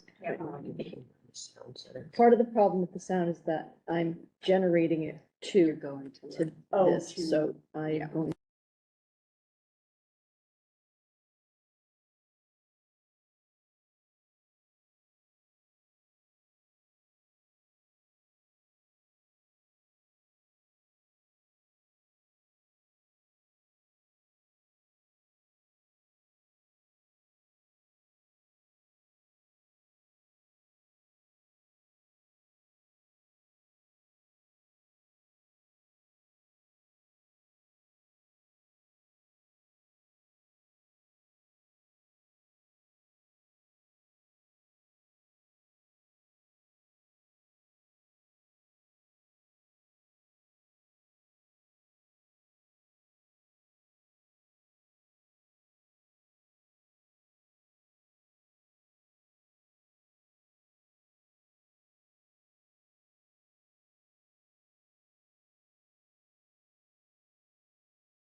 I've lost video or audio.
To exceed K to 5, and parents sign their students up, and we use the lottery system if we have an abundance of students that sign up, and we only have, say, room for 15 or 20. We're hoping that just continues to grow. So thank you. We'll post all the videos so Yeah, I people was can gonna watch them say. at their leisure That'd be with full great. volume. Yes. Yeah, sorry for the volume. Our video needs volume as well, but, I think it was end of summer, beginning of fall, Lori Colpoys came down and said, I have this great idea. I think she's regretting it at this moment. I met Lori 12 years ago, and every year I asked her to come present with me, and it took 12 years, and here she is, so thank you. And she brought her teammate Jenna Papagni with her as well, to talk about this idea that she came down to kind of pitch to me at the beginning of the school year. Really cool idea. It's really changed the culture of our building with the kids coming in the morning. I don't want to feel a sudden bit of thunder, so I won't say too much more. But it's something that our PTO supported and was able to spread throughout the whole building. So, for example. Good evening, everybody. So I'm Lori Colpoys, and this is Jennifer Pagny, book three teachers. Yeah. So soft start is just an alternative way to start the school day. Traditionally, what's happened in fourth grade, and I think in a lot of classrooms, is students enter the classroom, they unpack, and then they go to their desk and they begin some morning work quietly and independently. With soft start or brain bins, the students come in, and instead of completing a worksheet, they go to a brain bin and they choose an activity that's really high interest, engaging, hands-on. It's not a quiet time. It's a time to work with your peers and enjoy a little bit of time before the day starts. We like to think of it as a gentle invitation to the day, a way to sort of ease into the workday. So Lori and I piloted this last year, and we began by brainstorming activities that we could present to students, and we narrowed our ideas down to the 5 categories, our 5 brain bins. So we wrote a grant to the PTO, and they funded us. We were able to buy some really engaging, high-interest, novel activities for students. But we were also able to use things we have in the classroom, like decks of cards and craft sticks and pattern blocks. So we have kind of a mishmash of items, mostly thanks to the PTO, and we still have some money from them, so we're still researching and buying. These are our 5 categories. These categories stay the same throughout the school year, but each week the activities in the brain bins change. And we came up with a system where we rotate among our 3 classrooms, and it works really well. So our first activity, our first category, is called Imagination Station, and this is where students get to use their imagination to build or create or draw. So they might be building a structure with magnetiles. Our next category is called Colorful Creation. So this really is a way for students to be creative artistically. They might do things like finger knitting or coloring. Origami has been really popular. Are You Game is our next category, and so that really pulls in those like family games that kids are familiar with that can be played in a 20-minute time frame. And we also were able to bring in some of our math curriculum games, which happen to be more popular during brain bins than they are during math time. So it's been really nice to pull that in. Brain vendors is our next category. And that's where students get to do a lot of problem solving and challenge work through things like Canoodle or puzzles. And that's been a really popular choice. And finally, our last category is Word Wizard. And that is, our hope is to help kids expand their vocabulary and work with words in a fun way where they play bananagrams or Scrabble. And headbands, on the prior slide, there's a photo of kids playing headbands. Popular one, very popular. Sorry about that. All right, so we were so excited to try this, and then after we actually piloted it, we were even more excited because we saw how successful it was. Probably the best outcome, I think, is it's just a happy, relaxing way to ease into the workday. It really sets a positive tone for the school day. For some kids, you know, that transition from home to school can be hurried and stressful, and it's just a nice way to ease into the day. It's also really positive for building social skills. The kids are cooperating, they're collaborating, they're sharing. sometimes they're, negotiating navigating conflicts as well. But this is all under the watchful eye of the teacher, so it's a really, great way to model positive social skills for them or recognize their positive social skills that you're seeing, complimenting them on being gracious winners or gracious losers, or saying, hey, I like how you really complimented your classmate on that structure that they built. So it's really good for building social skills. It's also great for community building. It's so interesting watching them interact during this time. The activities are so high interest that we found that the students are not always, it's a good mixture of kids interacting and working together. They don't always gravitate toward their friends, they're kind of gravitating toward the activities. So we see a great mixture. There's a lot of laughing and, they're accomplishing tasks together. They'll build a structure to the ceiling and just get the biggest kick out of it. And there's also, it's a great way, it's not just fun, they're problem solving, they're thinking, they're creating, they're doing all kinds of thinking as well. It's not just all fun and games.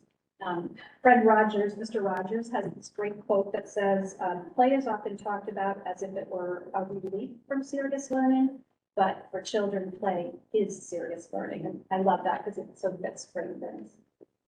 And it offers choice, which is always great to give kids choice so they can follow their interests and their curiosities. And our last a very positive outcome of Brainbins has been that this concept was taught to staff at a staff meeting. And since then, K-5 teachers have written grants to the PTO and have purchased items for their classroom. With Brainbins, of course, comes a lot of organization and planning on the teachers' part. So this has been a little bit of a slow rollout among K-5, but we're seeing such a positive impact that we hope it continues this fun. And the last slide is, oh, yeah, sorry. Forgot my last part. So we know that learning about something is, when you can see it, it makes all the difference. So this is a video of our fourth graders sharing what they love the most about Brainbins. So Thank you, need sound. thank you, Chris Meyer. He's not here. And we need him.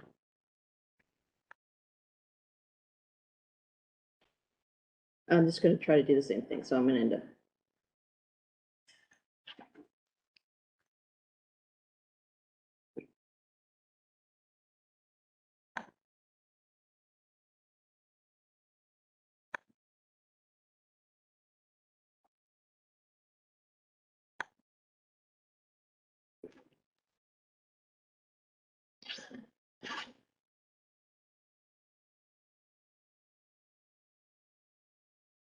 Yeah. It's because we're relaying the video through the application, so the application itself doesn't have any sound, which is creating the problem. Let me give it another shot here to see if I think we're gonna have to post it to be.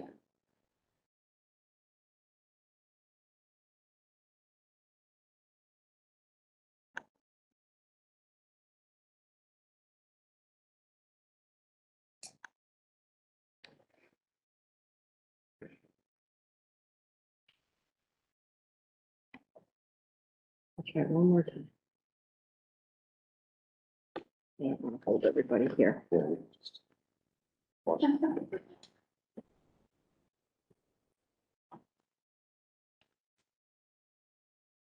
we've lost the whole thing now. Sorry. We will get this. We will circulate it, we will post it.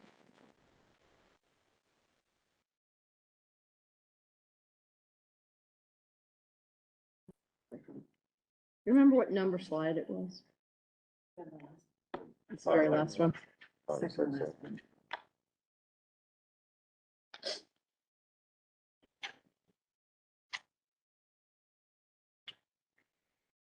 Well, the video was amazing. And Chris Meyer sent it over to us. It was just the three of us that had access to it at first, and I was sitting in my office with like tears welled up in my eyes, and we were texting back and forth, like, oh my God, this is amazing. I think the best part for me as the principal of the building is when I'm walking in the halls in the morning as the kids are coming in and they're literally like running to class and they can't wait to see, what the brain bin activities are or, which friends they're going to be able to interact with to start their school day. And if you think about it as adults, nobody likes having to walk in and walk right into like a big, intense meeting. It's nice to kind of start your day off and we kind of ease into the day. So we're providing that to the kids anecdotally.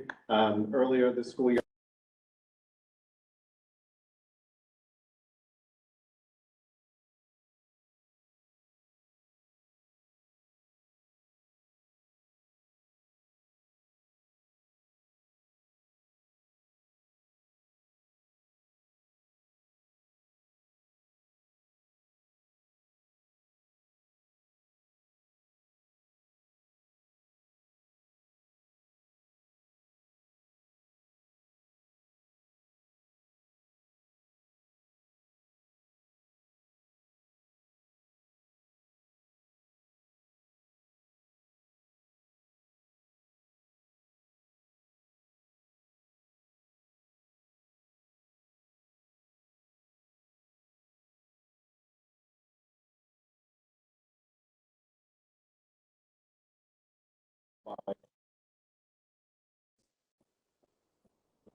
mark in the for elementary schools accreditation. So that'll be a joint effort between the two schools. As was mentioned earlier, the Safe and Supportive Schools grant, we're working on that together as well. And then from the curriculum standpoint, we're working on the curriculum guides. Once those are done, that'll fold right into curriculum mapping. So kind of identifying what materials we'll be using to kind of hit those targets that we've identified. And then eventually a collaborative revision of the report card and communication system that are kind of already in process for that. Communicating student growth and results with families. Let's give this one shot. I can Really good. I can get stuck on a point.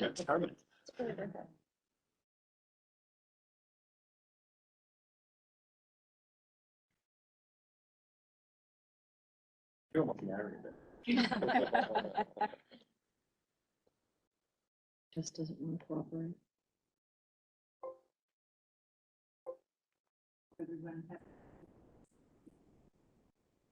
Yeah, we'll send them out to the school communities and like I said, you drive by the two buildings. Brain fits before we start the day, when your brain gets active, it prepares your brain for the school, in a fun way. Your brain is thinking and is getting ready to learn more. Like you come in the morning, you have something to do, you have something to report, It gives me a nice way to start the day, and it gives me a good time to socialize with my friends before like lunch and recess. Say that you just come into school and you're doing maybe leftover homework or something like that, and your brain isn't as active, and you might feel like very tired with morning work. You kind of have to get right into it. And brain foods help me kind of ease into it so I can get ready for school. I get all my it goes out in the morning. Every week we get new brain bins. Some are build stuff, some are coloring, some are games, some are writing, cards, puzzles, and all sorts of things. You get your brain ready for the challenges next to come. It's okay, now we're getting close and I'm able to transition better. It feels good. I feel like I can get more stuff done. I'm excited to come to school. There it is. Okay, that was good. Yeah. That- Yes. I'm just trying to say, with a lot of activity going on inside, so you have a little sneak peek there. We've got some awesome people at both schools that are just doing really great things in the classroom.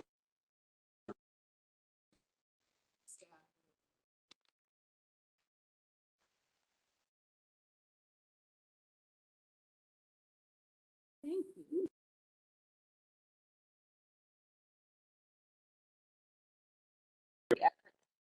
Was considerable that I can tell you all put into this, so thank you. It's really important for us to see the good, because we're not always we're not ever almost in the buildings.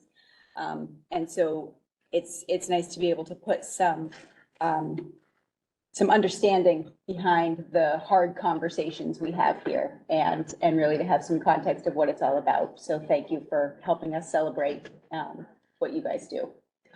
Thank you. Okay. Thanks, everybody. Yeah, thank you. Have a good night. Yeah, I just want to apologize. I didn't have any sense of how Google was gonna flow through the multiple applications and kill the sound. I've had to So do that before. It's sorry not for easy. the technical difficulties at home. All right. Okay, the candy bucket's going around, everyone. Yeah, nicely done on the fly. A lot of yellow, Give Pam some yellow candy. starbursts left in here. That'll happen from time to time. Let me get back to my agenda.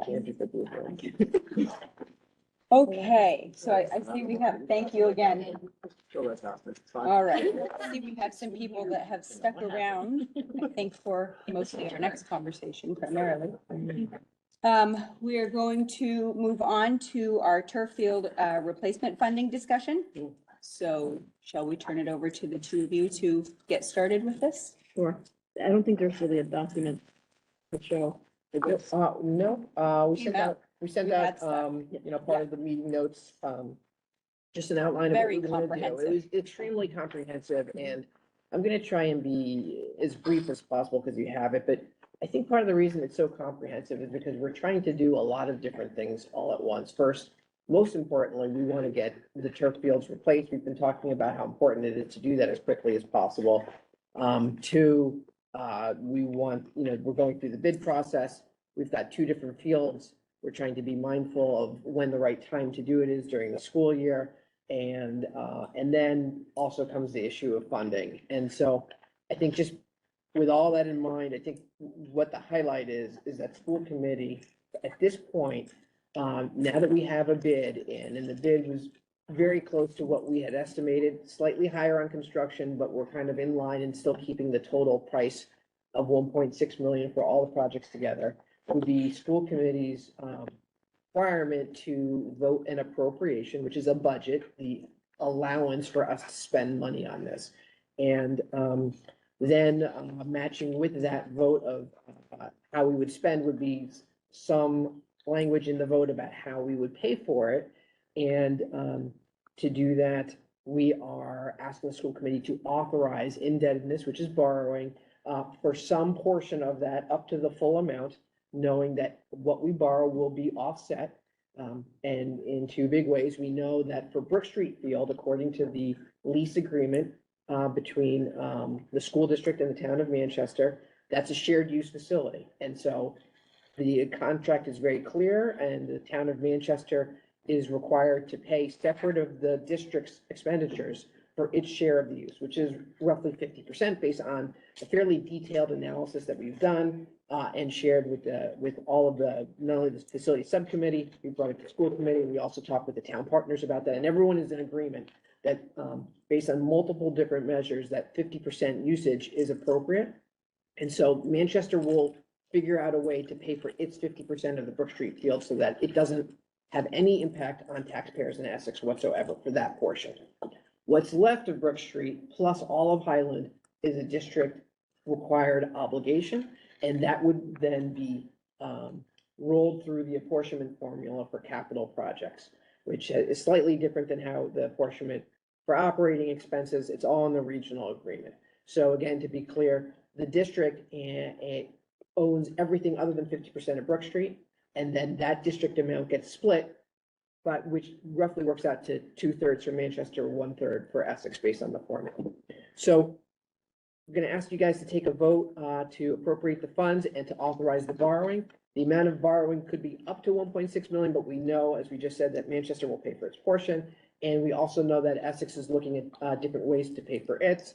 And so all of that can be worked out, but this is the first step. Just like with our regular budget, the first step is for school committee to vote a budget, and then it goes to the member towns. So I think I'm going to stop there because the packet was so comprehensive. If there are any questions, I'd be happy to answer them. So I think maybe if it's all right, what I'd like to do is to go through process here, entertain a motion, take a second, and then in discussion, if anybody has questions or Yeah. discussion to offer at that point. Yeah, Is that and I right? did receive some questions earlier today that I'd like to be, maybe that would be a good thing I forgot to mention, around how this will impact field availability and playing time. So I do want to touch base on that too. Do you want to do that first then, if you already have things you're gonna? Sure, mention yeah, and I'm first? sorry I didn't That's all think about that first, but yes, why don't I bring that up?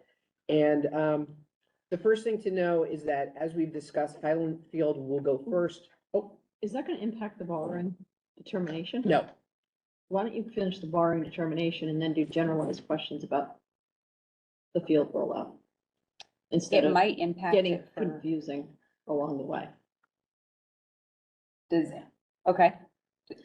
I can think, do I that. guess I would just say that maybe before we vote, I guess there is some component of it that asks about whether this is the optimal time. Right. And so I think in that sense, it would impact pricing and borrowing. So I'd Mhm. forgotten about that Yeah. component, so maybe I'll just try to keep it brief. Go ahead. Yeah. So we're gonna try and do Highland Field, following this vote, we would authorize Highland to proceed. That was based on the notion that, regardless of what happens with the towns, we know that we're gonna replace that field immediately. That work won't begin until school year closes over the summer, but by getting that order in now and giving the intent to proceed with the contractors, they can order the materials and get that going, because it takes, 6 to 8 weeks for those materials to come in. Brook Street, we said, would be contingent upon a successful vote for the potential revenue correction for the operating budget. So we know that from a reserve standpoint, we are in a stable position. And that voting process really works through both town meetings and also any potential ballot votes that might happen subsequent to that, which would be mid-May. So that would be in theory, the target time for us to tell the contractors we're ready to proceed with that field. What does that mean for availability?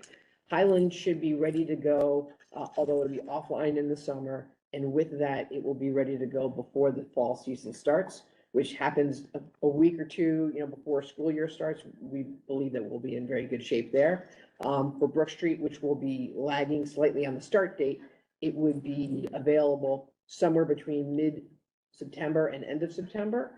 It could happen faster. We have with an 8-week estimated time for construction of both fields. That's I think a very conservative amount of time. It could happen in weeks, but we are trying to set expectations. So the most amount of time that we would be down to one field during the school year would be potentially through September. It could be sooner, mid-September, even earlier. Over the summer, what happens? We don't use the fields over the summer. We do have rental programs. We have, intended to put those on pause, and renters, may have to do something different. The community program that is part of the town Parks and Rec, which is the summer playground, that will be happening in the gym and on the brand new playgrounds at Memorial School, and they are aware of the fact that use of the field will not be available on Brook Street if we're going through a project over the summer. One of the questions that was asked was, well, first, if you have 2 fields down, when will that happen? It would in theory happen from mid-July to mid-August when Highland comes on board. So it would really be only during the summer when rental programs are happening. So we don't see that as a problem of being down 2 fields for our district programs at all. And the Parks and Rec Commission would prefer that things happen during the summer so they can have everything ready for the school year. Vis-a-vis the concept that there would be only 1 field, the question was asked, might it be beneficial to delay Brook until a time when we're not using it? 2 examples would be from Thanksgiving through the winter season, and could you do that knowing that sometimes weather conditions are not so bad? And the answer is, it is not advisable really from the contractor's perspective or from the designer's perspective to chance that, because you can have a lot of interruptions to the program. So from November through to essentially mid-January, using the 8-week concept, might go a little bit into late January because you have the holiday break in there. It puts us into a lot of potential interruptions and is not recommended. The next question was, what if we could do it after the spring season is over? So you do 1 field this summer and another field the next summer, and then you would have 2 turf fields at all times. And so yes, that is a valid question and idea. The risks with that are both financial and potentially operational. So first, on the logistics standpoint, we have a plan right now, during the fall season, it's basically the JV soccer program as well as the middle school field hockey that rely on Brook Street that could be impacted from for that period of late August and September. The plan B for during that time is to use the Sweeney Field. So Sweeney is an option that we have available to us for those two programs. And we know that Sweeney does sometimes have water and rain issues that can happen. Tends to be a little worse in the spring than the fall, so we're a little bit more optimistic about that, but it is true, we could have some downtime for weather if we move those programs to Sweeney. And so the athletic department is looking into a Plan C option.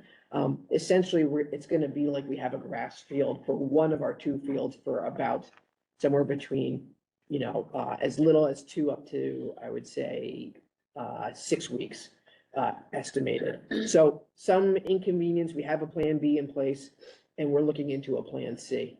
What would happen if we decided we didn't want to risk that? We would essentially move it to next year financially. We would need to rebid the project.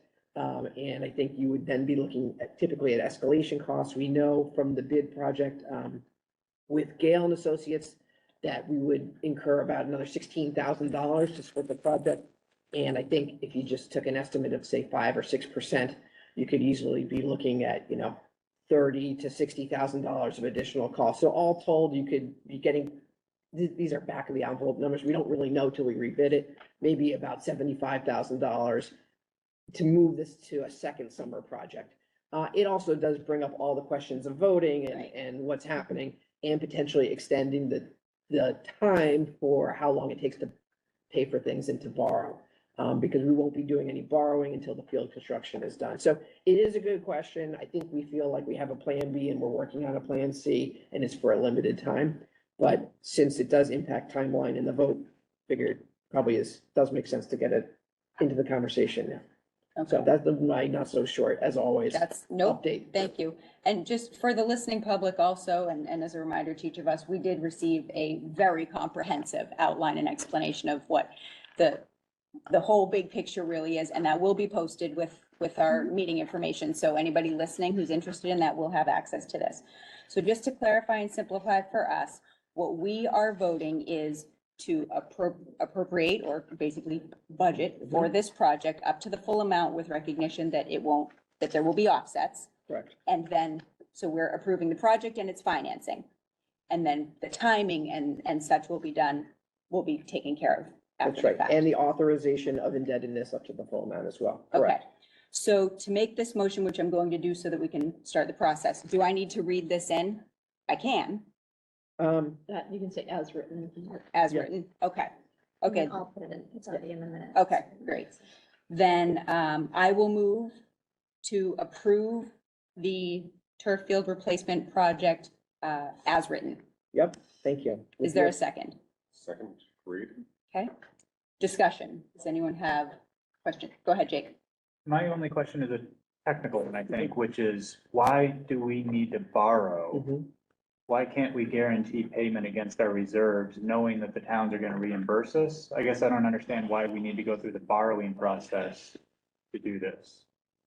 Yeah, and yep, the reason is in talking with the town partners, the amount of what it would cost to pay upfront for that amount would be larger than can fit probably into, I think for Essex, they are looking at using one-time funds for their portion of the 1.2 million. That's because of 1.2 million, their total number is about 400,000. For Manchester with a larger number of about 800,000, that's not something that they have one-time funds for and would prefer to pay over time. It also allows us to apportion the debt over a period of time that is roughly equal to the utility of the field.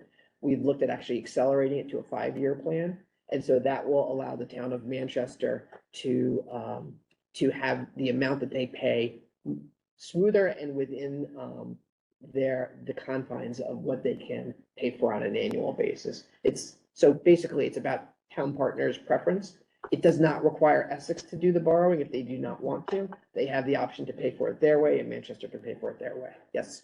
Does it require Manchester to pursue this process? I mean, I know we're giving them the option to, and it sounds like it's your understanding that this is how they want to pursue it. But if they change their mind, if the finance committee in Manchester says tomorrow, actually, we're gonna do this differently. Yes. Have we obligated them by voting on this, or we're just giving them the opportunity? Great question. So all we're doing now is voting for the school committee to authorize indebtedness. We won't actually borrow any money until the projects are done. So we do have quite a bit of time before we make that decision. And to the extent that either, we know, for example, that Essex is going to go through its process for identifying that one-time funding. And for Manchester, they would certainly have as much time as well if they wanted to change their mind.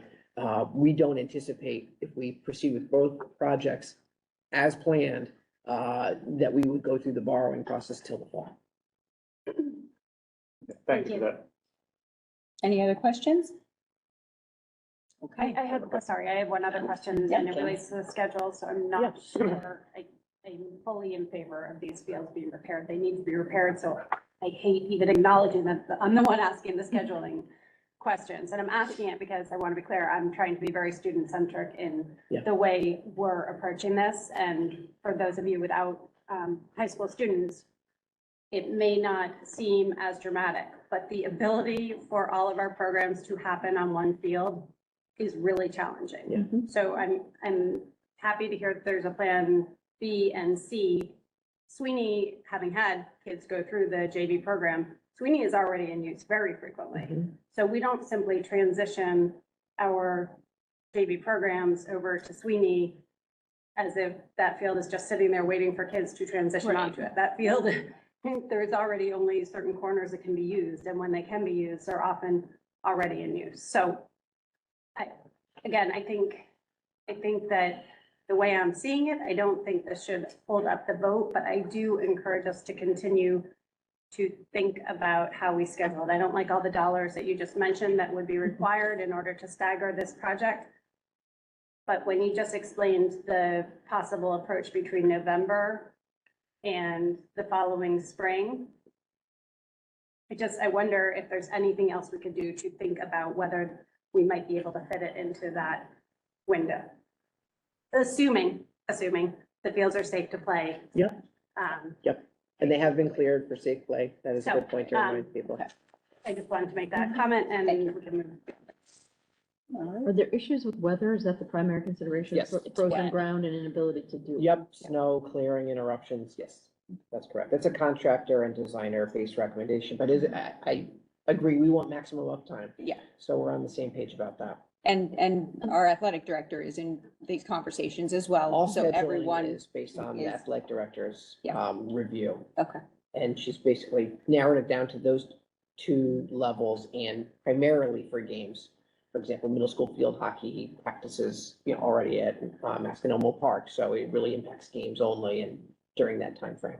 And we have gone, I mean, it's long ago and far away now, but we have done this with one field before.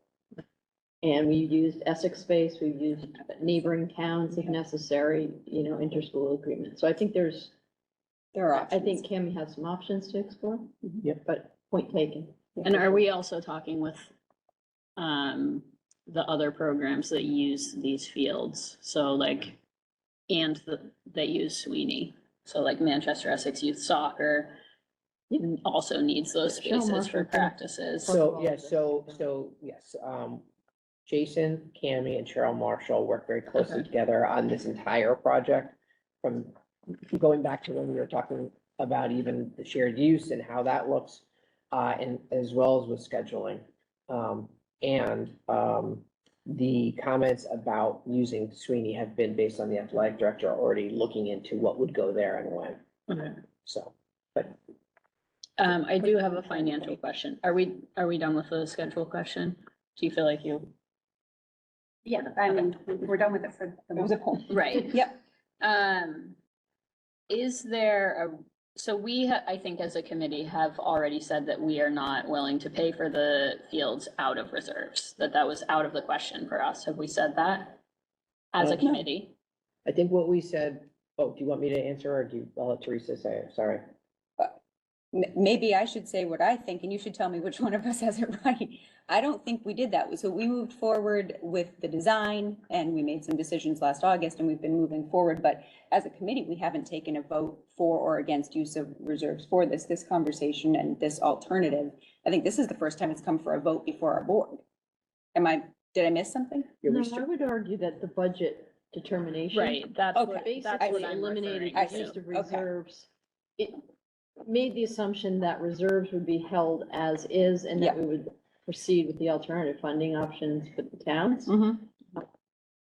But we're all right. That's kind of the assumption, but there's no formal vote and there's nothing saying that you can't undo that now. Right, so my concern is that having decided that, or having, I think, assumed that maybe in our conversation about the budget, that if we were then to front money from our reserves to cover the indebtedness up front, that if a town were to then vote that down, then that money has come from our reserves. Yes. But we have a process that protects us there. So we will know within 60 days. So that process that was outlined in the packet, that we have 7 days to notify. Right, if so we that's vote just for what I this. want to clarify, Yes. is that we are not leaving ourselves No, We will know I within think 60 days, vulnerable 67 to days. that possibility. Yes, with the exception that I think what we had said, which was in the memo as well, is that in prior conversations, school committee had supported the idea of intentionally being exposed to that possibility for Highland, knowing that we want to do it regardless of what happens. And so at the very least, we would be willing to pay if the votes don't work in our favor. We would know that by mid-May, and once we have that, assuming we have that support, we would then move into field number 2 as well. And if not, we would have to come back and kind of revisit what we want to do. Do we want to use reserves for field number 2 or not, which is really the original plan. And that would also tell us at that point whether Highland would be reimbursed through the, through a method that doesn't require the use of district reserves. So we'll get both answers.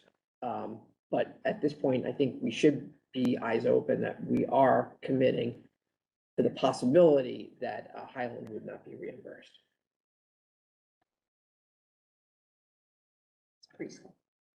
Yeah, sorry. That's where we left, Yeah, and yeah, that's really up to school committee. I'm just summarizing the discussions and the outline of the plan as it is Yeah. today. I mean, so really the question is, in the worst case scenario, are we willing to approve this project and move forward even if we didn't have town funds committed back to it? Which, knowing that we need to do Highland anyway, that we have discussed kind of at great length. That Highland would need to come, Brook Street would be a topic of consideration, but that wouldn't stop us from approving the project at this point anyway. So the question is before us. Is that right? Yes. Okay. Any other discussion? I just want to say that I think it would be a very poor idea to fund I agree that the field needs to be done. I'm going to vote. I've already made my decision to vote to move forward with it, but I think that it would be foolish to take that money out of our reserves. So maybe I'm oversimplifying this, but if we vote to go forward, I'm gonna use layperson's terms, with taking on a loan. Yeah. Then it becomes each town's purview how to fund their annual payment of that loan through the capital budget. If one or both towns fail to do that, we own the annual payment, which we could Yes. still finance on our own. Yeah. Okay. Through maybe an annual reserve, maybe by building it into the operating. Am I correct in that? We would have we do not have the requirement to borrow, and so we could make a decision of whether we would use the reserves or to pay for it over time. Okay. So that's, we don't need to do that borrowing. We are giving ourselves the right to do that borrowing, and because we're a regional school district, we then have the 7-day period where we have to let everyone know that that's our intention. And the intention is consistent with what we discussed with the town. Right. So if for some reason we didn't have that support from the towns, we would not be able to borrow, but we would have to pay for it with one-time money or not do the project. But Does that we answer could your question? revisit. Okay, do you wanna, maybe I didn't understand the question.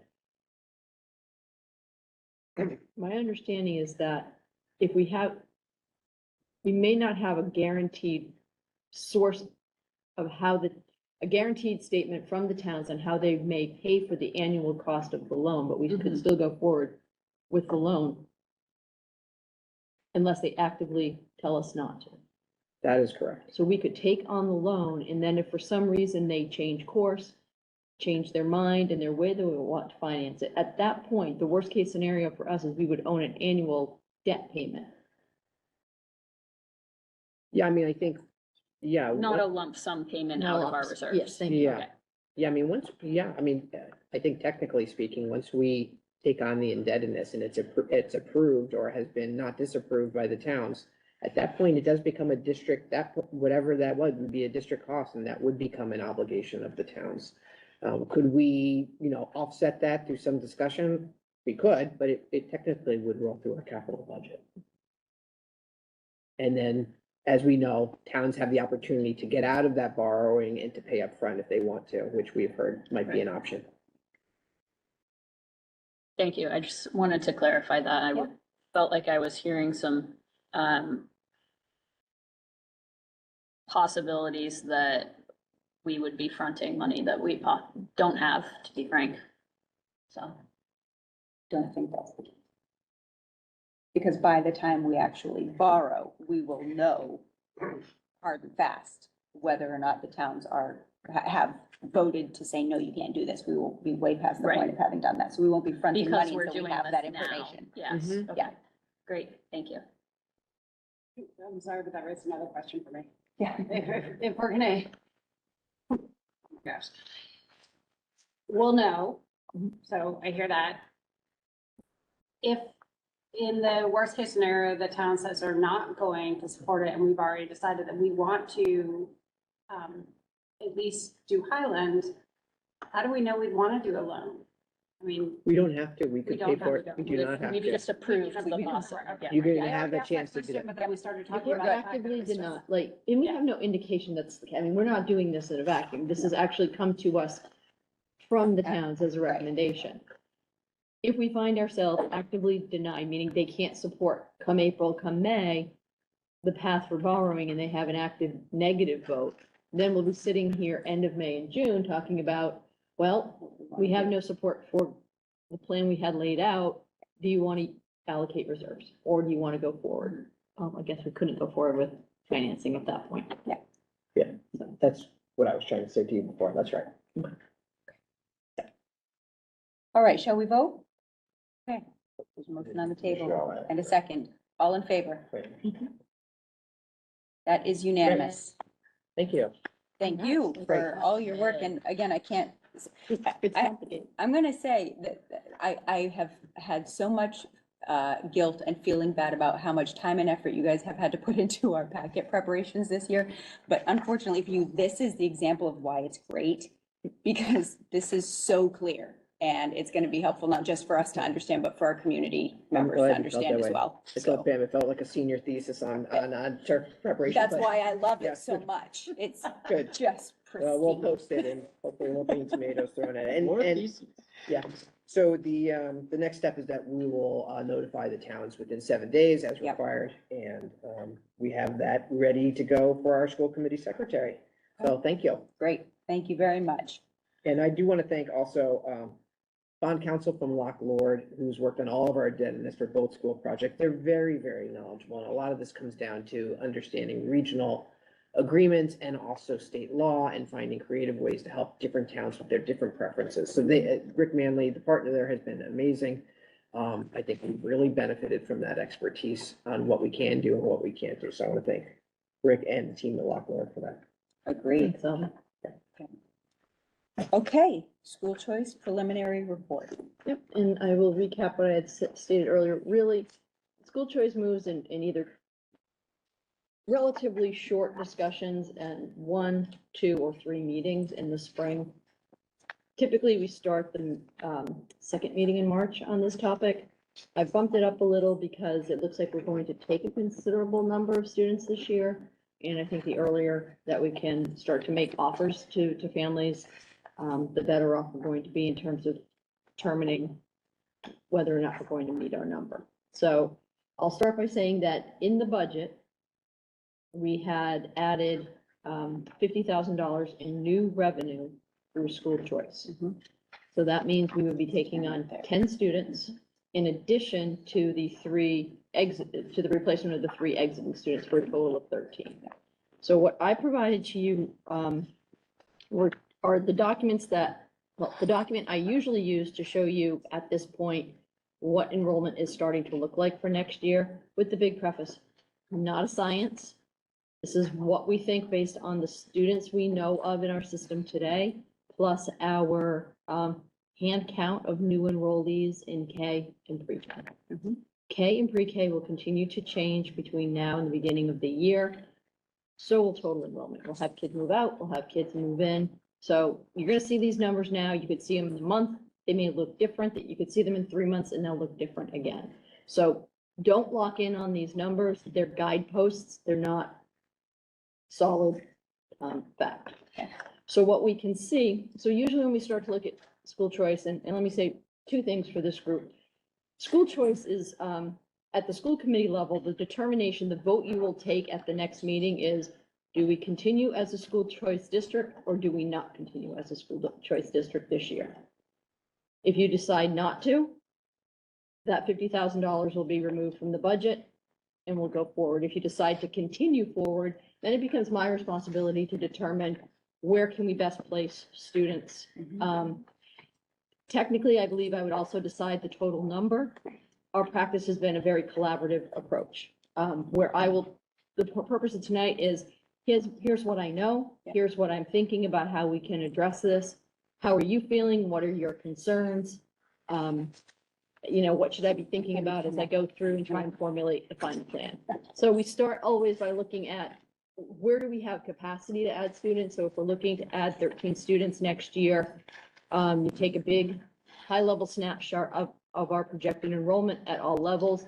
You'll start to see right away that at the elementary, and that's the top chart, we're dropping at Memorial. This is accounted for in the budget as well. This year we have 15 sections, classrooms. Essex has 12 classrooms. Our plan is to drop back to 14 classrooms at Memorial next year with a solid 12. Essex stays at 12 unless there's a real big explosion. Like at one point, we had a 3rd classroom at the upper grades for a couple of years, but typically it locks in at 12. Historically, Memorial has averaged 3 classrooms per grade level, so they are dipping down. So the first thing I started thinking about when I looked at the projection numbers is, well, we're looking to take in 10 students for $50,000. Is there an opportunity to reduce another classroom? I don't see that at this time. If we take the 2 sections shaded in purple, which right now, if we kept all things the same this year, those classes would be where John schedules the 3 teachers, but it's totally up to him how he wants to schedule teachers for next year.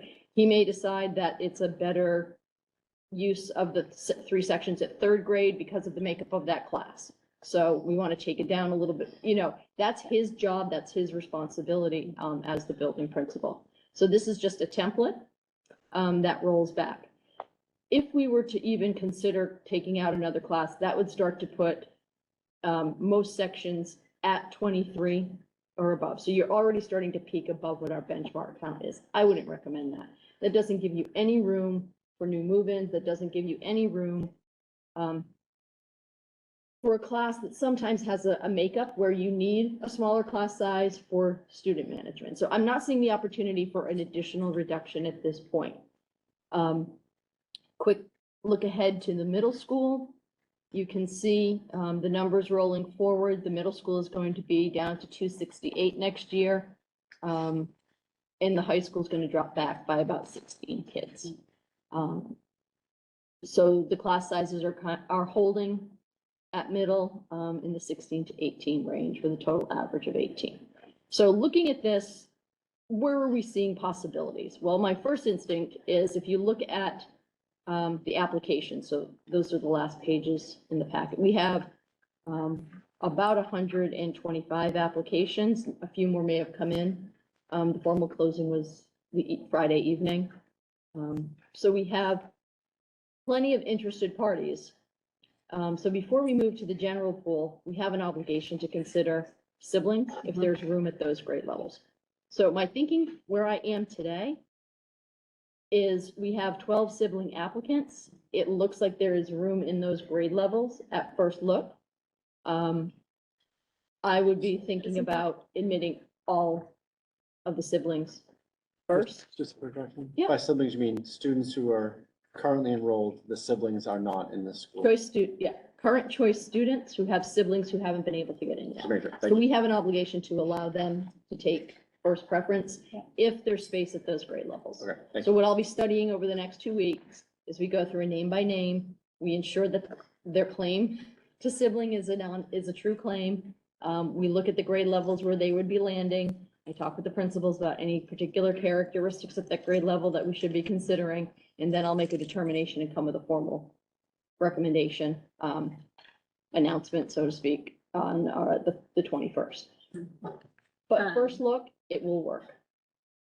Go ahead. This is the grade that they will be entering in the fall, correct? Yes. Yeah. And one thing to keep in mind is we don't have to place them. Ideally, you'd put siblings in the same school, but we can place 2 students here. Please. I do have some. I hate it when people read over me. No, it's okay. There are more here. So we'd be placing 2 kindergarten students among 4 sections, 2 first grade students among 4 sections. Yeah. And sometimes we'll even hold until August 1st or August 15th to let families know which elementary school they're at, if we have a sense or concern that we might see some creeping enrollment, just to make sure everything's leveled off. So when you accept a choice seat, you don't have any say on where you're gonna land. Obviously, if your brothers and sisters are all at Memorial School, we're going to try to put you at Memorial School if all possible. So that would give us 12, and then I would put additional students at the 9th grade. Because I think there's room.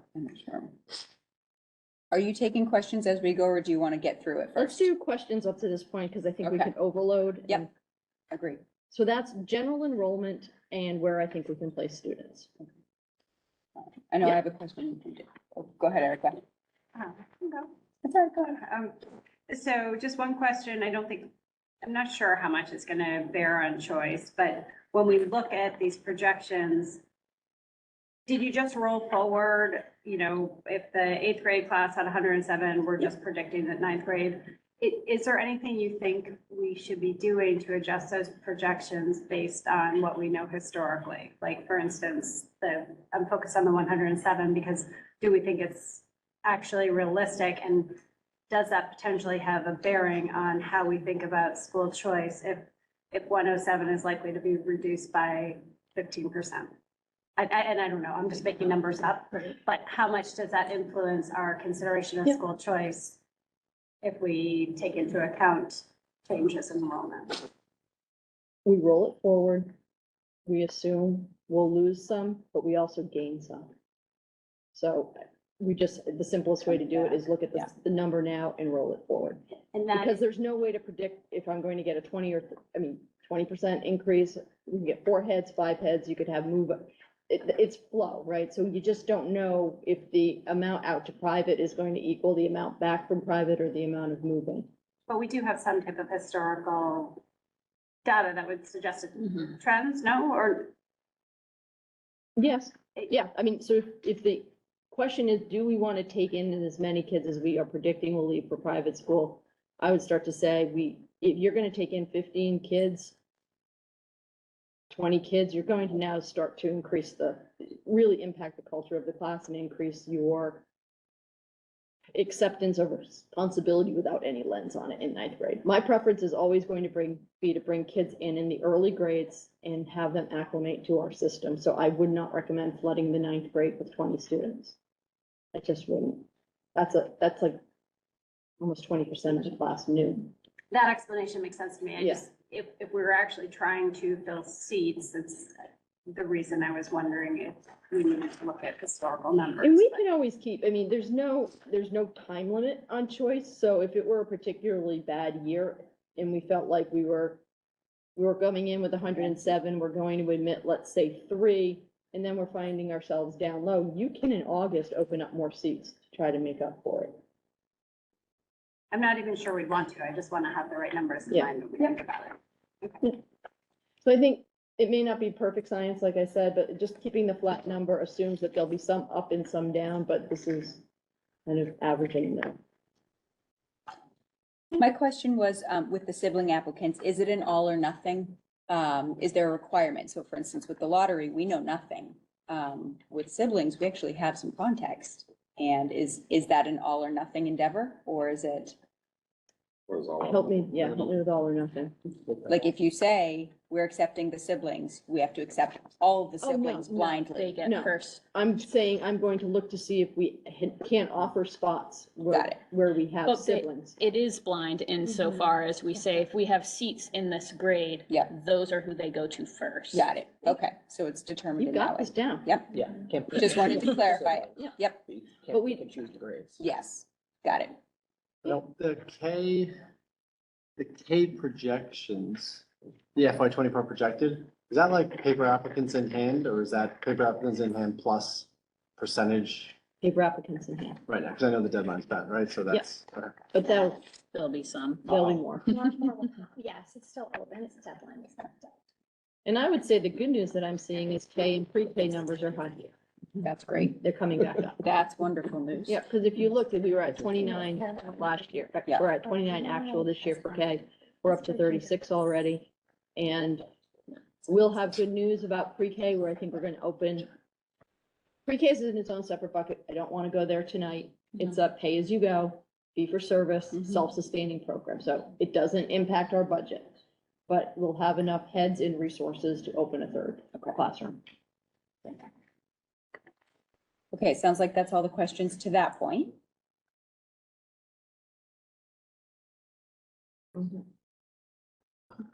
Get slide that baby down. Thank you. Okay, anything else on the general enrollment and the thought that we might have an opportunity to get most of the way with siblings?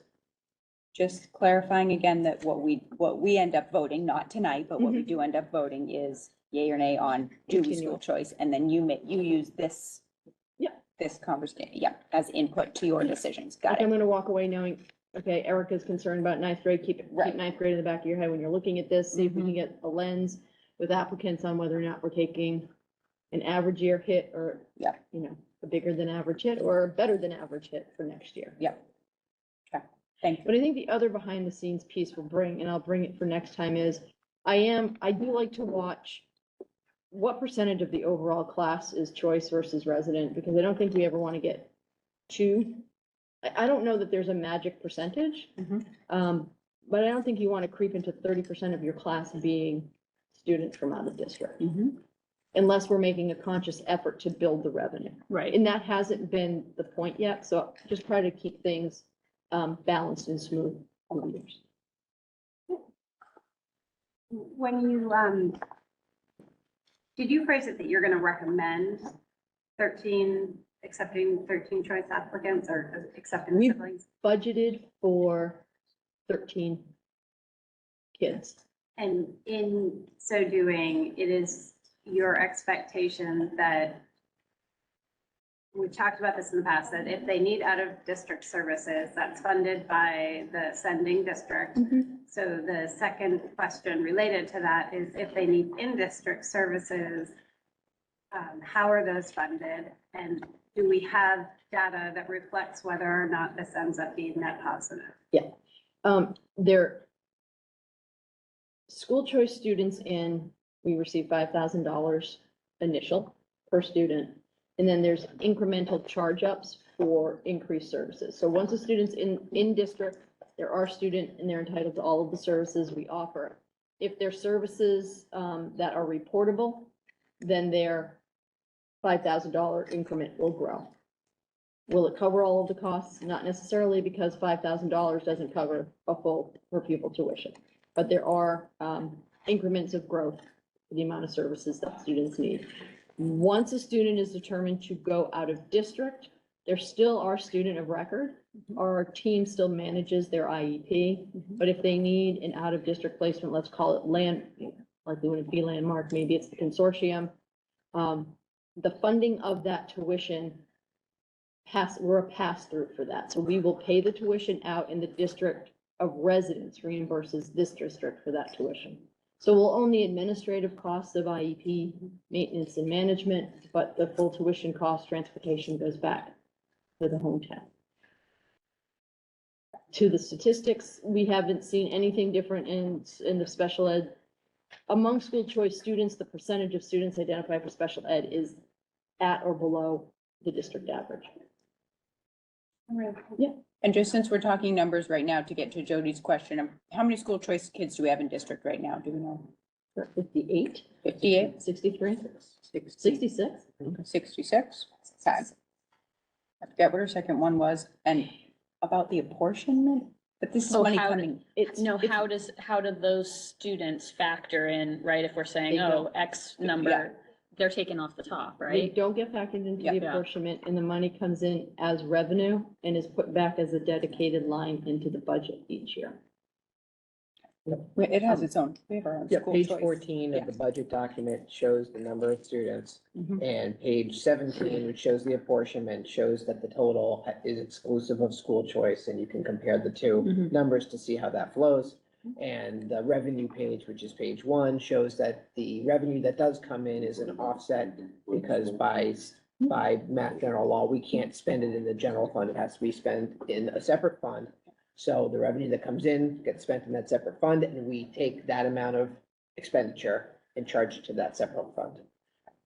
Thank you. Yep. I think one other side note, and it's not related to school choice, but it is related to the special ed question. I think we spent a lot of time focusing on out of district, which is about 22 to 25 students, and then the specialized in district. The overwhelming majority of students are completely integrated into the everyday program. They take AP courses, they take arts courses, and they receive liaison support to help them learn how developmentally along the way, manage their disability so that they can have better access to the curriculum. So they are really part of the full student body, and for the most part, when we start to talk about the true cost of special ed, it's the more specialized needs, where we start to see them in the sub-separate programs. And those are the ones that are documented on that next page. Okay, do we Okay. want to move on to the next section We then? can, and I think I'm gonna make it informative. There's really nothing we need to do with it. We've received a lot of questions, well, a handful of questions really, about class size.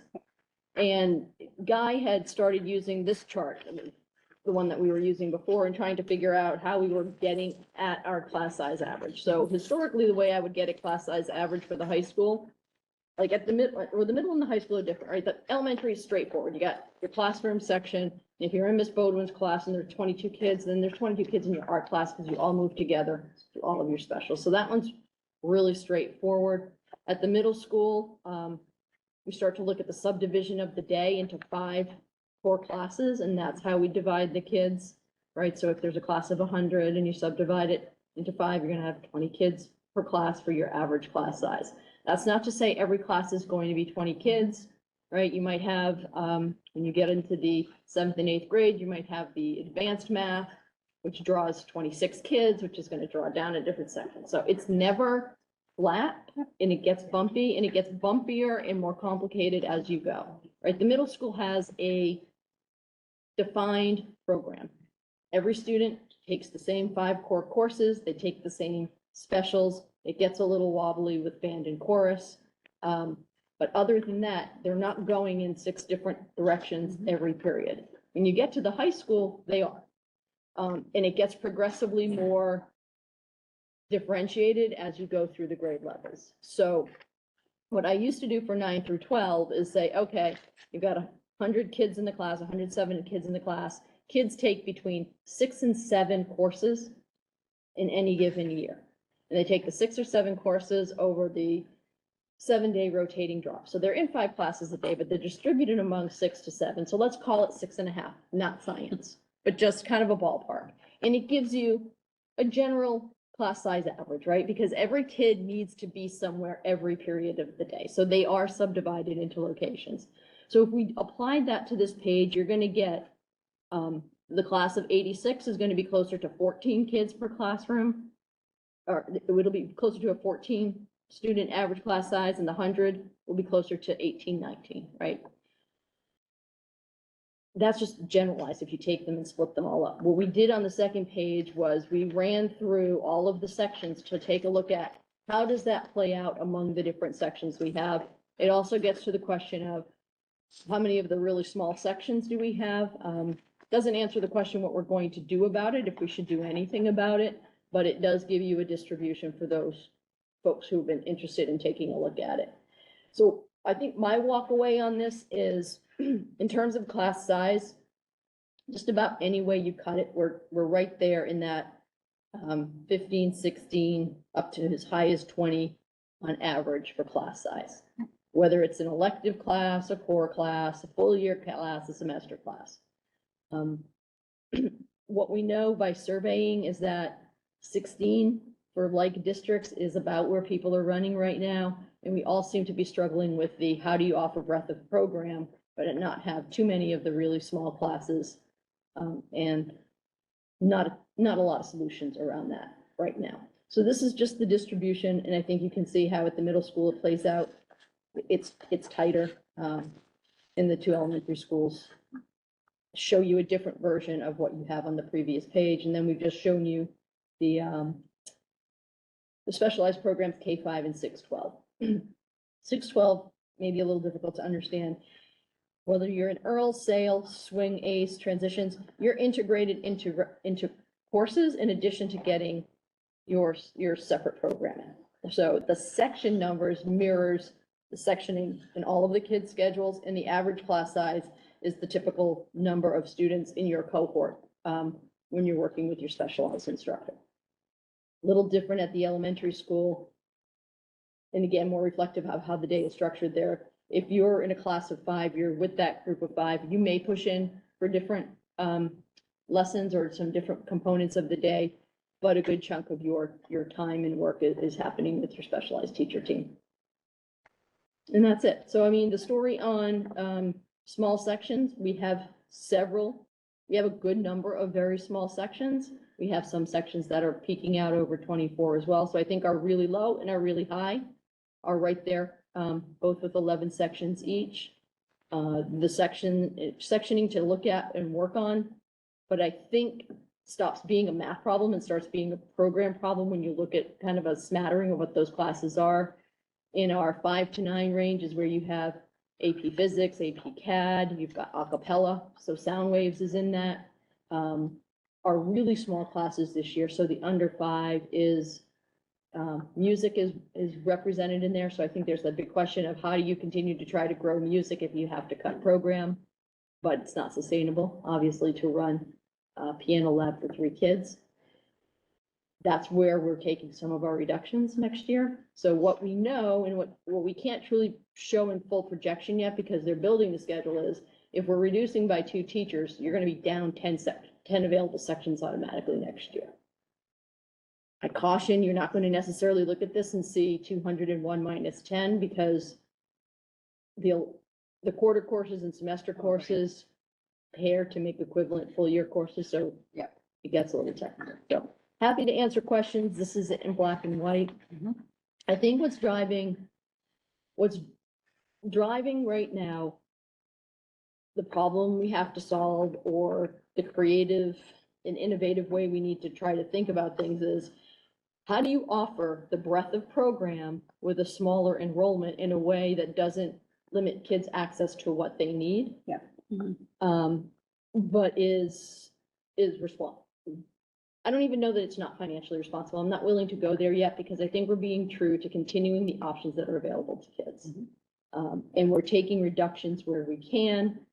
I think what we have to do, it has to be a multi-year study and a multi-year approach to can this be done differently? I don't have a good answer right now. I think the first thing we want to do is looking at bringing the middle school and high school schedules into time alignment to see if we can find some staffing savings there in terms of having more shared staff between the building. I think that gets us in a position to deal with things like music and art. Well, and even some of those smaller classes, if the schedules were aligned, there could be middle schoolers who were doing piano lab there at the same time, right? We're in the same building.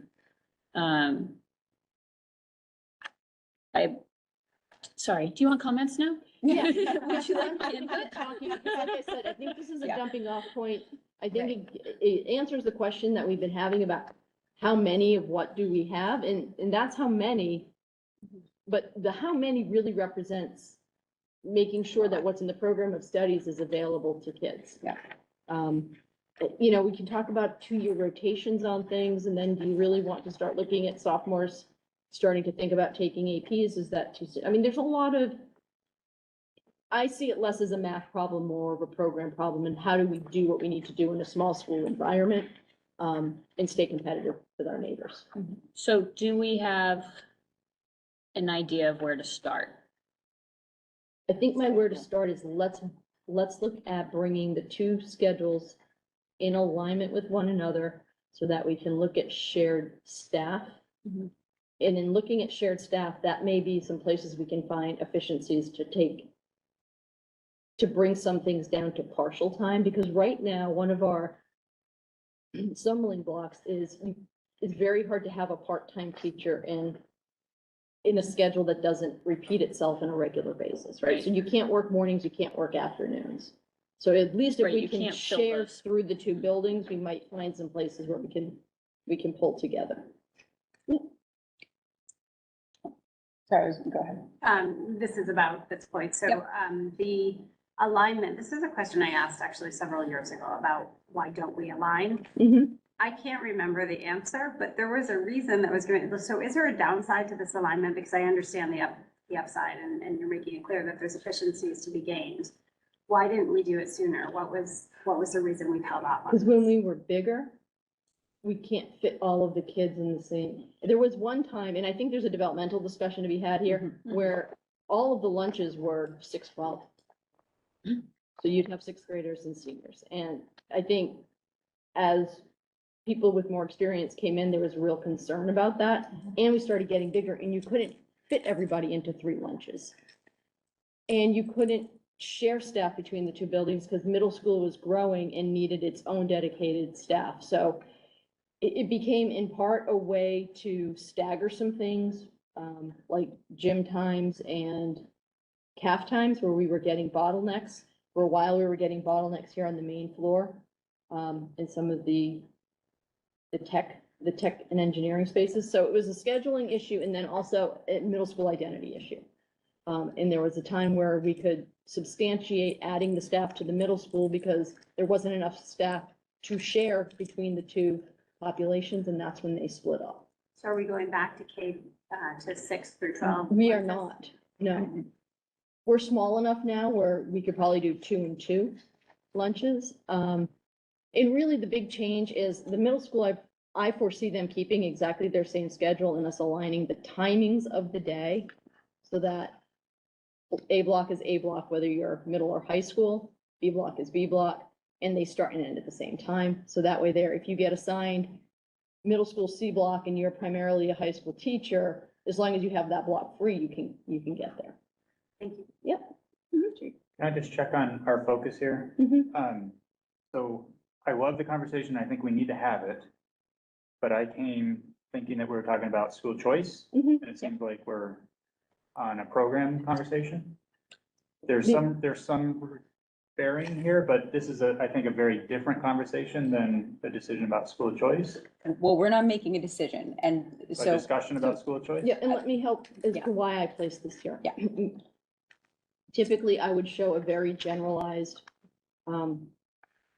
average class size number, and that received some pushback from some Essex FinCom members who wanted to see a more detailed analysis of what our class size is. So that's led to this sheet, and I've been very firm in that I'd be happy to put it together, but this committee has never asked for this. Right.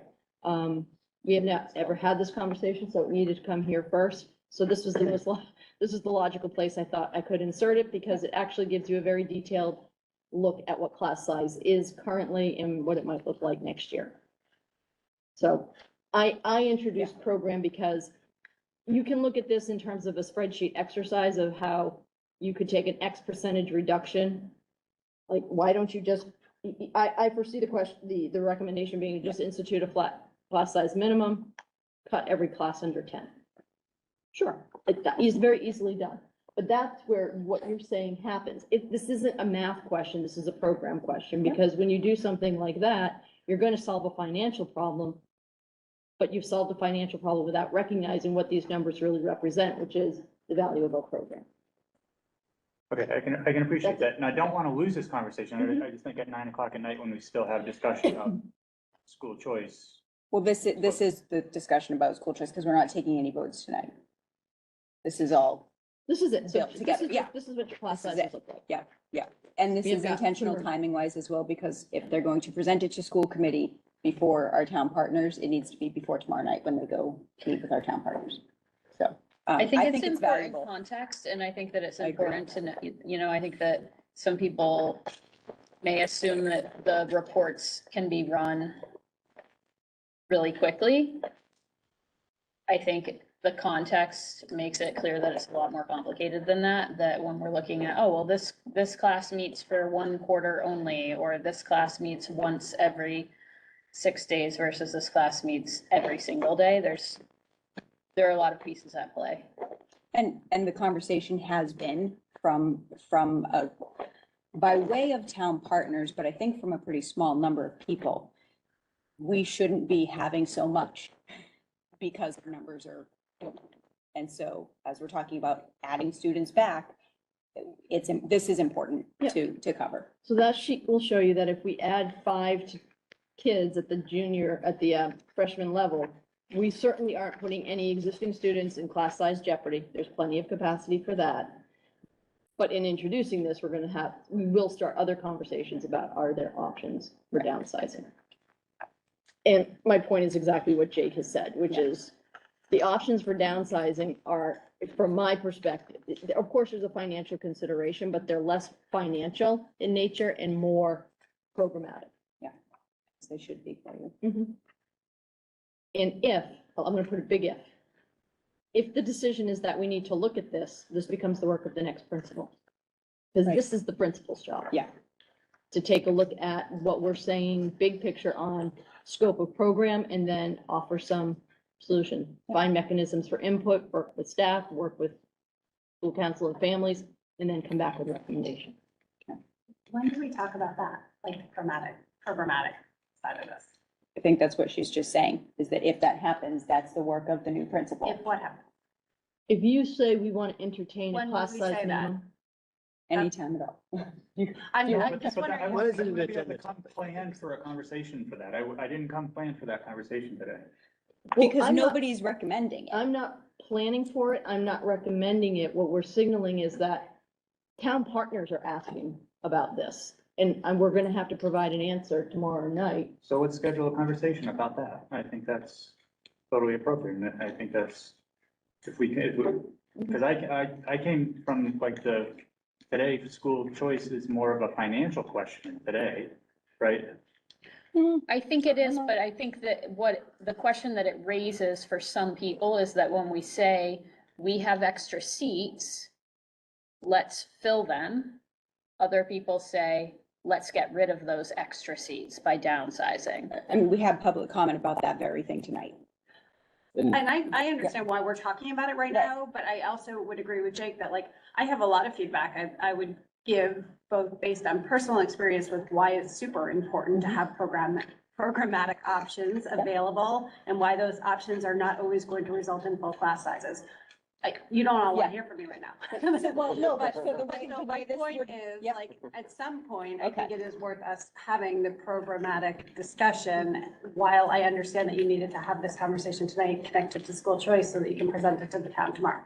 So just like anything, if anyone from the committee feels like they want to bring a new thing forth for discussion, email me and Pam. we look at the agendas, we say, here's where it can naturally fit on an agenda, given what we have, what we know is the workload, right?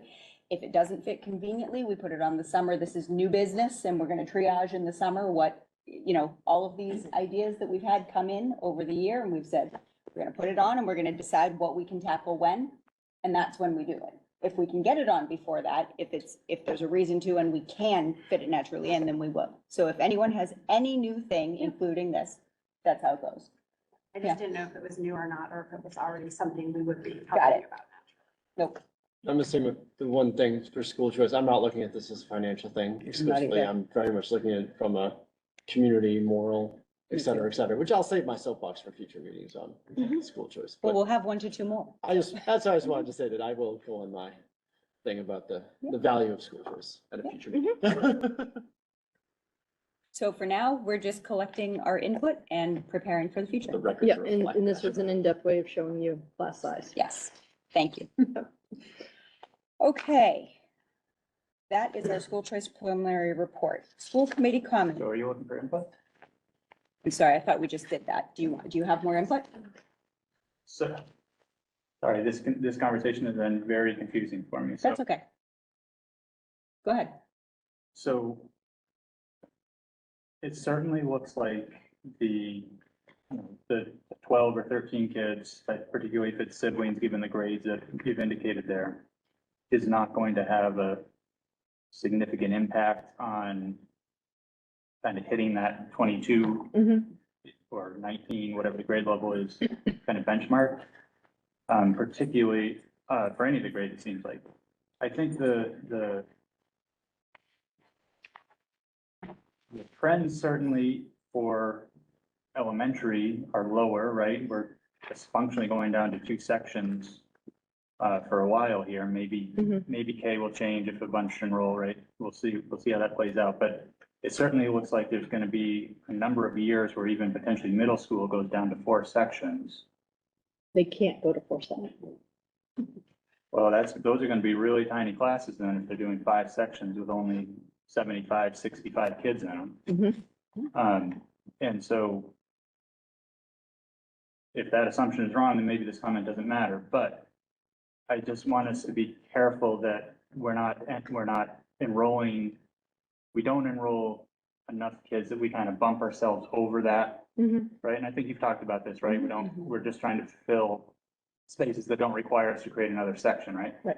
And these, 85, 87, 75, you're already looking at 19, 20, 21 in some classes, or some grades. So I just want to be careful that we don't inadvertently bump ourselves over that, right? I guess I'm not sure. Middle school is a team of 5. So there's 5 core subjects. It's world language, 7 and 8 is the 5th subject, and it is middle school academy is the 5th subject at 6th grade. So they're automatically subdivided into 5 just to cover the core. And we only have 1-person teams. So we're pretty much locked in with the 5-person team per grade level. Well, there are plenty of schools where a teacher teaches multiple grades, right? You have to get everybody recertified.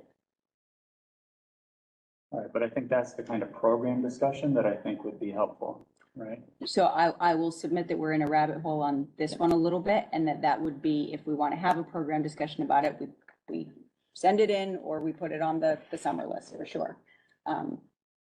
Just So as a reminder, at the school our, committee level, you would be asking us to explore and come to you with options for restructuring the middle school.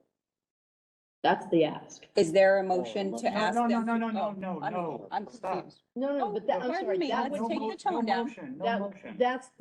that's the ask at this level, if we were to go Right. down that Okay, road. Okay. all right. Right, Okay. then we Please, could, I feel like I continually am being misinterpreted as being asked that my comments are resulting in changes in automatic cuts. And that is not what I'm implying at all. I didn't take it that way at all. Okay, What I'm just, then please stop saying that what you're asking for is a redesign of the entire middle school program. I'm not asking that. Maybe you could rephrase it then, Jake. Okay, Because that's how it sounded. Going down rabbit holes. okay, so, all right, here's where I'm confused, because at first you tell me this is a program conversation, now you're telling me it's not. So what I'm trying to understand, I don't know where I am at this point, to be honest with you. And let me try again. So we're getting questions from our financial partners who see our class sizes as a very black and white financial decision, right? So if enrollment's shrinking, you should be downsizing your operation, right? Just because they don't understand. And that's okay. That's their perspective and what they bring to the table. So we're going to provide them with the numbers that they've been asking for. My caution to this group is they're asking for numbers to run a formula or to look at if we've decreased 20%, why can't you decrease your staffing 20%? And my assumption is recommendations may be made on the numbers that we provide them. My caution for this group is this isn't really a math formula. This is really a program discussion. I'm not having it now. I don't need to have it now. Okay. But if a proposal is made or a question is asked, I'm cautioning you that the response is that you're moving actually into a program discussion because the reason why this exists is so we can offer a full program as it exists right now. And my only point on how a committee would ask to engage in a conversation about reorganizing how we team the middle school is by asking me to take a look at new options for organizing the middle school. I'll take restructure off if that's too explosive a word. And then I would go and get my team together and say, okay, the committee has an interest in seeing what other options are available for middle school organization and where we might be able to save some money. And they would examine it, we would study, we would look at other schools, and we would come to the group with a professional set of options for you to explore. Yeah. That's all I'm saying. It's more of a process piece.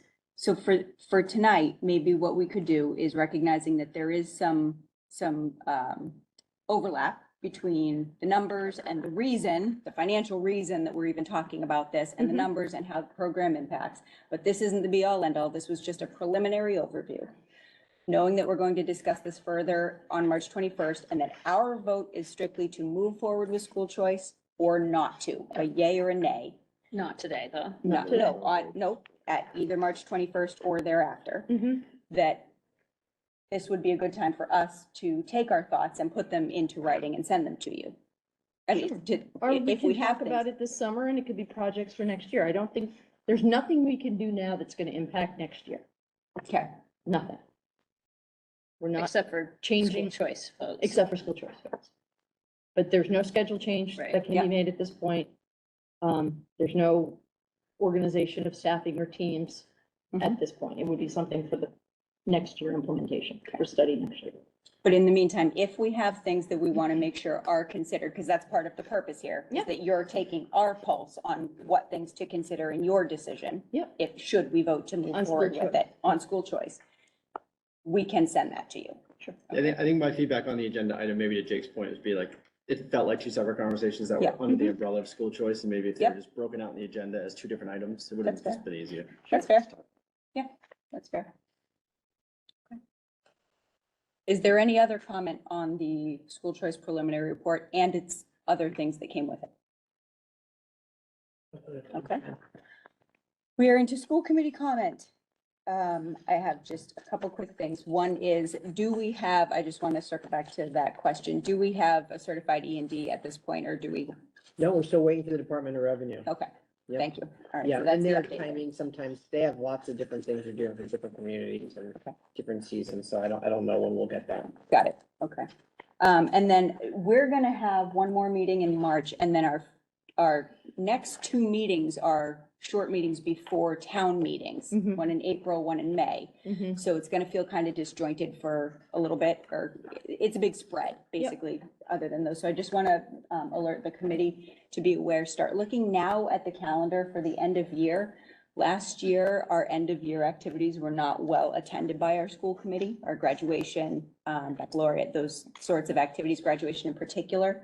So I don't have the dates off the top of my head, but I'm just bringing this to, I bet you do, bringing this to awareness to please prioritize this if at all possible, and please do so now. It makes a difference. And we do a lot of hard stuff here. That's like the capstone. We should be there. Middle if at all school possible. is on for the 21st. Okay. Spotlight. Okay. Oh, middle Thought school you were gonna say spotlight. graduation. I was like, that's so. No, no, no. We won't have, Tell me he's not done on the 20th. I'll look at my calendar. I usually start sending the lineup sometime. It's either the week before April vacation or right after April vacation. It's like the whole May, June lineup and people will start to lock in their moving on ceremonies and things like that. But at least the big one is already on the calendar and we can. Yeah. Yeah. I would say the fifth grade play is something worth Yep. coming up to see too. Agree. It's the first time we're doing it all together and it's been, the kids are having a blast and we're all learning new processes. Yeah. It's good. Any other school committee comment? I just want to say the presentation today. Oh, yeah. Thank someone- you for bringing us back to that. Yeah, no, it was just, you're used to just seeing one or two people talking through like 40 slides, which is, I mean, that's what presentations are usually. And the creativity of it was engaging and it was great to see a presentation like that. And I hope to see, there are more like that with all the varied They're all trying to presenters bring and their stuff good like game. that. That's Yeah. a high benchmark to set. And it's great. Yeah, much appreciated. Yeah. Very much. It's very, It's we have very good people doing very good work. We do. Really cool to see the amount of what appears to be great collaboration going on Yeah. this year Mhm. between Essex. Yes. Awesome. Very impressive. Would Motion to anyone? adjourn. I was waiting, I knew it was. Second. Oh, there was a rush. All in favor? Aye. We didn't even have discussion, I'm sorry. We can discuss it after. It was unanimous.